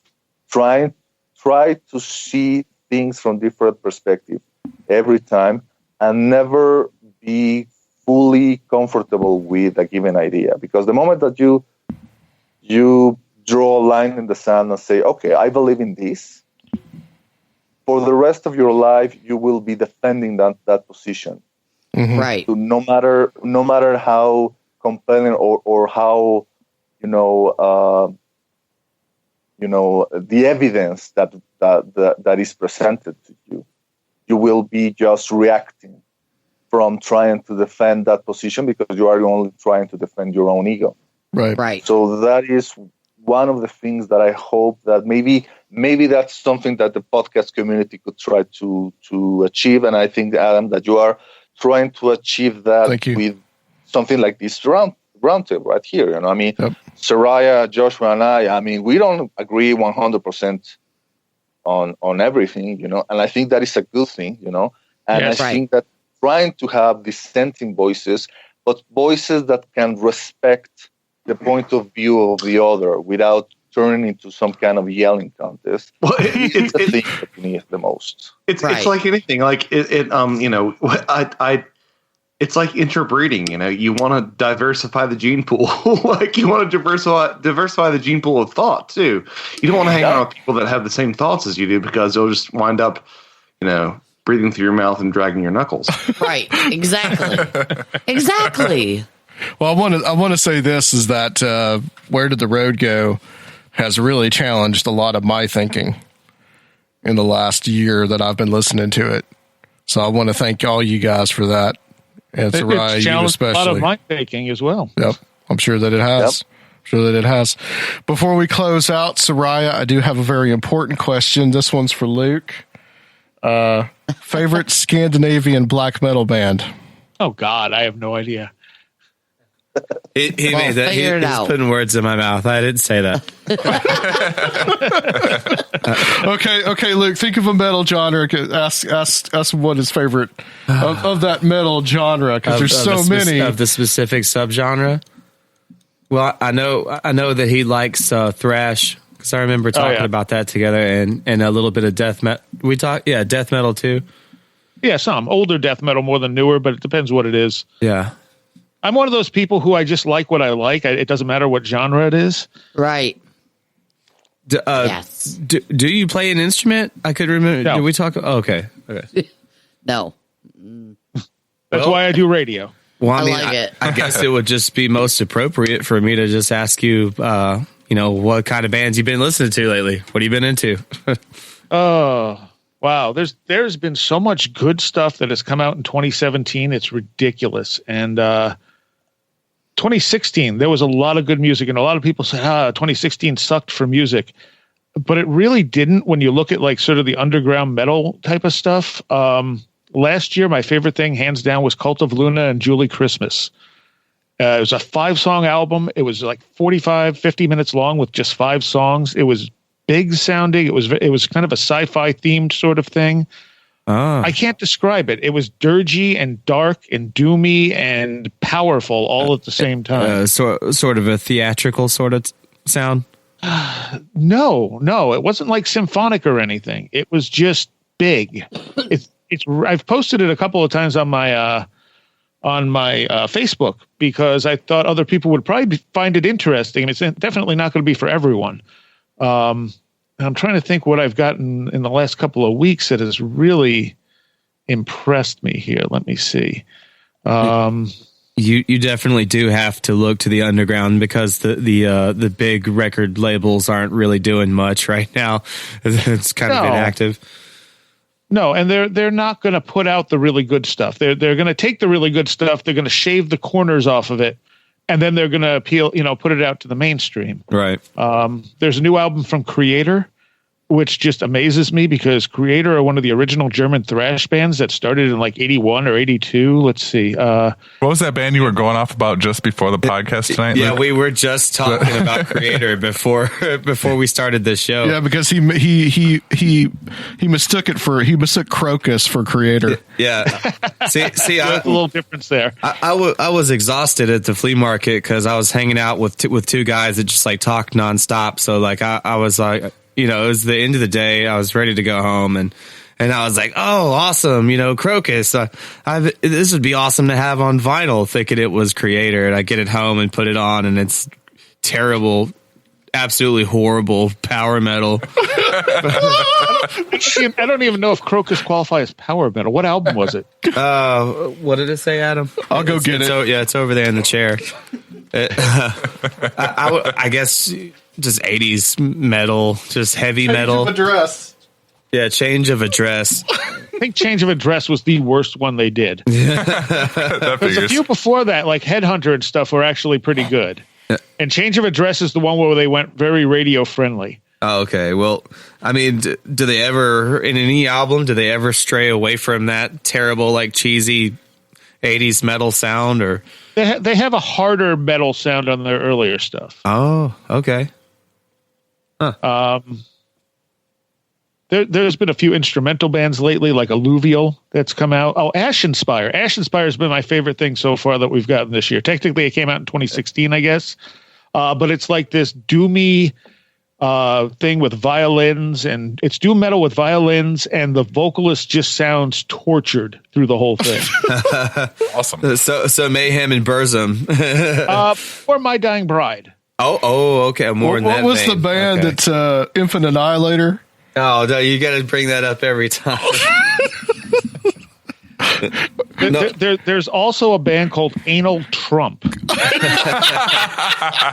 it is a grindcore band. Well, isn't that It is a appropriate? grindcore band. They don't suck. And every song is a quote from Donald Trump. Oh my god. That's definitely worth a look up right there. You can that is free on Bandcamp. So it's like analtrump.bandcamp.com, and it's a pay what you want type of thing. Back in Athens was part of this group that they call themselves the George W. Bush cover band, and they would just set George W. Bush speeches to music.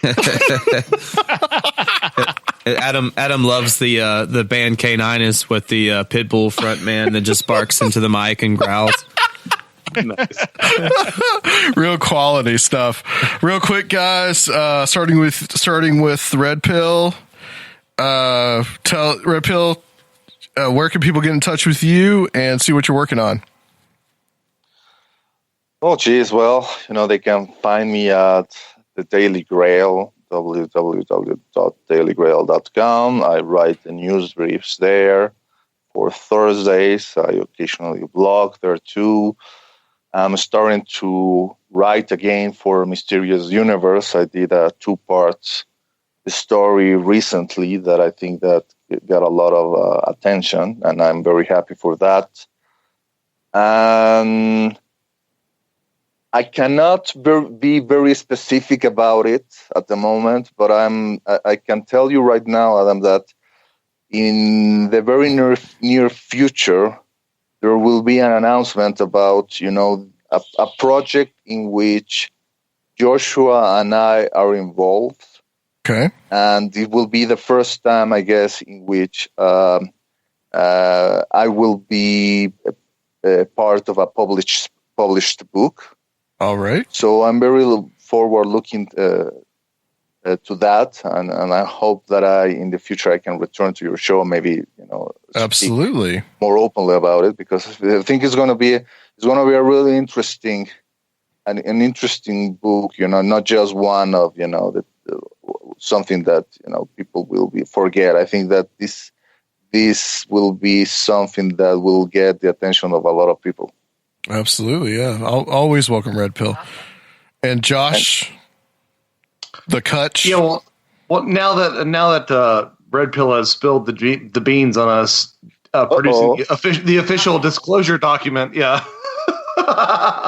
No, that's what's taking up a little bit of my attention right now is this project that Miguel and I are on. It sort of came across my radar in the last month, and I'm like, okay, I've got to scramble my jets and get all this together. But after that, I'm working on another project that is specifically looking at the changeling phenomena in fairy folklore versus the hybrid phenomena in alien abduction lore. But you can find me at joshuacutchin.com. I have a horribly maintained blog over there. But what I'm good about is I post every interview that I do over there. So if anybody wants to mainline 84 hours of Joshua Cutchin, that's the place to go. Excellent. But you can hear me regularly with these guys on wheretotherroadgo.com. My 2 books are A Trojan Feast and The Brimstone Deceit, and they're both available through Amazon. But most of the time, you'll hear me mucking it up with these guys. Excellent. And Seriah, last but not least? Well, obviously, wheretotherroadgo.com. And that is, if you're interested in this type of stuff, that is where you can get everything. Everything since show number 1 is up there. We do have some Patreon extra stuff.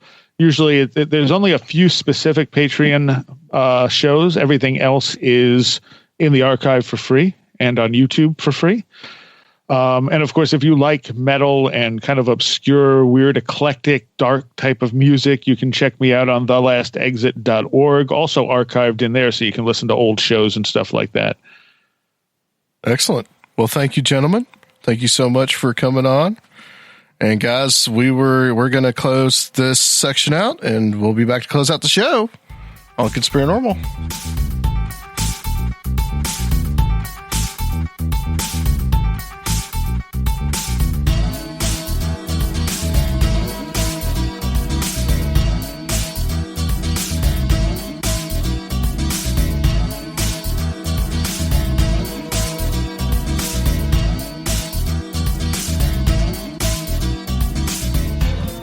You guys want to hear some Severed Savior?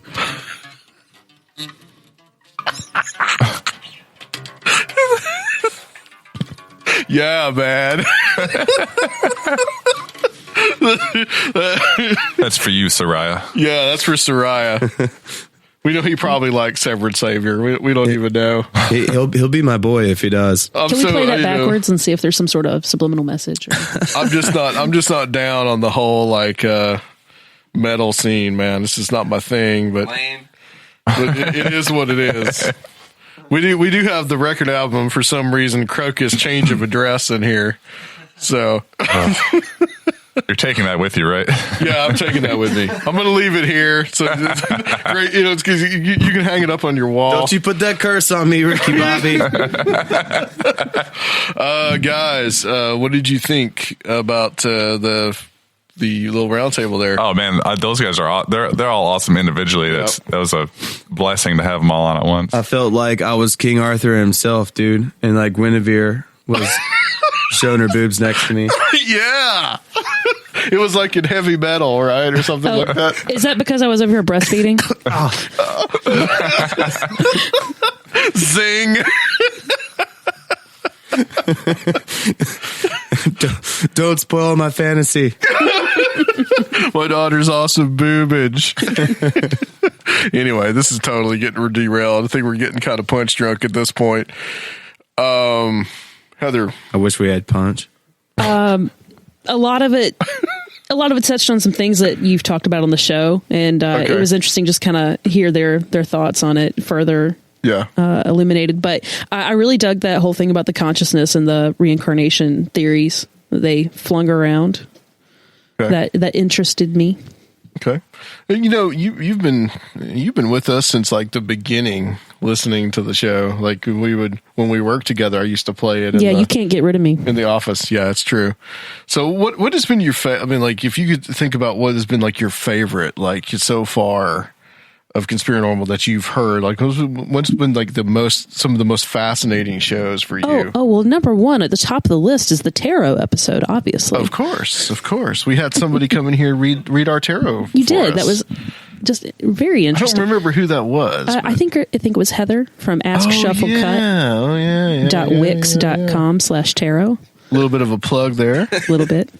No, I think any of those kind of spiritual kind of episodes really, really tickle my funny bone. I like those a lot. They blow my hair back. Okay. I liked the one, the guy from Asheville who was talking about like the Asheville backwoods stories. Oh, those was Micah. Yeah. Yes. Yeah, Micah. Yeah. The ones with the, like weird beings of any sort. Those are great. And of course, like I said, anything kind of spiritual or metaphysical, I like those. And I like your female guests that you have, Rebecca Roth. Yes. I like to hear more female voices, if you could please. Yes, well, thank you. Well, there have been some. There have been some. It's been a very few, small far slice between. of the pie. But I enjoyed Rebecca Roth greatly. She's very knowledgeable. But she it's really always makes nice. You think, doesn't she? Yeah, it's always nice to hear, because a lot of this kind of subject matter is not to sound super feminist, though I totally am, but a lot of the subject matter is really dominated by males, and it's just really nice to hear some differing voices on the subject. Bellinger. Yeah, we did have Steph Young on not too long ago. That was a great episode. That was a really I can't wait to get to that one. Yeah. I'd love to get her and Steve Stockton on the same show. I think. Yeah. Do they know each other? Yeah. Seriah has introduced them. Ah, nice. So a lot of their work is similar, but I think just, they have, there's so much to talk about, I think, between the two of them. So, thank you for being here, Heather. Oh, no problem. By the way, quick question, and maybe this is an odd question. Red pill, that's a reference to Matrix and not to the Meninist movement, correct? Yeah, I believe it's a reference to the Matrix. Yeah. Okay, just wanted to make sure. What's the Meninists? Oh, they're assholes. I'm sorry, can I say that word? They're jerks who believe that women should stay in the kitchen. Yeah, you talking about the oppressed male movement? Yeah, oppressed males. Yeah. Okay. Yeah, I got you. No, that's not. Yeah, it's a reference to the Matrix. Okay, I just wanted to make sure that threw up a flag for me, and I was like, oppressed male movement. Yes. I don't know about you guys, but I'm feeling oppressed. Do you feel oppressed by me sitting here next to you? Oh no, not you, but by my girlfriend for sure. I'm sure. She makes me actually get out of my chair and throw things away in the garbage can and put my I know and put my clothes in the washer too. Oh man, how can you stand it? I know, right? I mean, I feel embarrassed coming out about this, but it's the perfect format. It's okay, brother. I mean, maybe she doesn't want her cat to die underneath a pile of dirty metal t-shirts. She makes me feed the cat too. Oh man! Well, the cat's kind of fat. So. Explain what that is, though. Like what the Meninist movement? Yeah, what that is. Oh, seriously? No, that's seriously what they consider themselves oppressed. That women in the society as it is today have swung too far the other direction. But they don't believe in equality. To them, they feel that the way it is now, even with the Look, I'm not saying that women have it as bad as they used to. I'm not saying women have it as bad as women in other countries here in America. But we still have some things that we're working on. And I think that today's society is ripe for working more in that direction, in spite of our current president and what he might be grabbing. But but aside from all that, men in the Meninist movement believe that society as a whole has swung so far the other direction that it is now emasculating men in media. And to this certain extent, I agree with some of that. I mean, if you notice, like sitcoms have like the harpy wife and the stupid dad who can't do anything. He's a buffoon. Commercials are like that. Yeah, every cleaning commercial ever where the father is in the background with like he can't figure out the paper towels. Like, yeah, he duct tapes the baby to something. Right. You know, aren't you cute for making a suggestion? and I hear them on that front, but if they honestly think that means that they are an oppressed group, I really wish they would read a history book. But they feel like a lot of this ties into groups that do what's it called? Like pickup artists. Who like to go out and nag women and put them down in the psychological warfare to try to get them to sleep with them on one night stands, and then they dump them because they don't consider women human. Essentially, they really don't think of women as a human. Is this the same as the manosphere? Is that similar? I'm sure that ties into it somewhere. Okay. What does that have to do with the red pills? In much the same way as the Matrix symbolism of taking the red pill or the blue pill. A lot of times Meninists will say, are you taking the red pill? Are you waking up to the reality of America? So they stole it from the Matrix too. Yeah, they took it from the Matrix too, but it's more of a wake up sheeple kind of thing. Where they're trying to get men to kind of wake up to the oppression that they are. It's a reference to birth control. You taking your red pill? I wish they'd get some male birth control. That'd be awesome. I do want to leave everybody with a real human interest. Was this heartfelt story? Awesome. This is brought to us by Luke here. He's the one who told me about this when we were on our little break.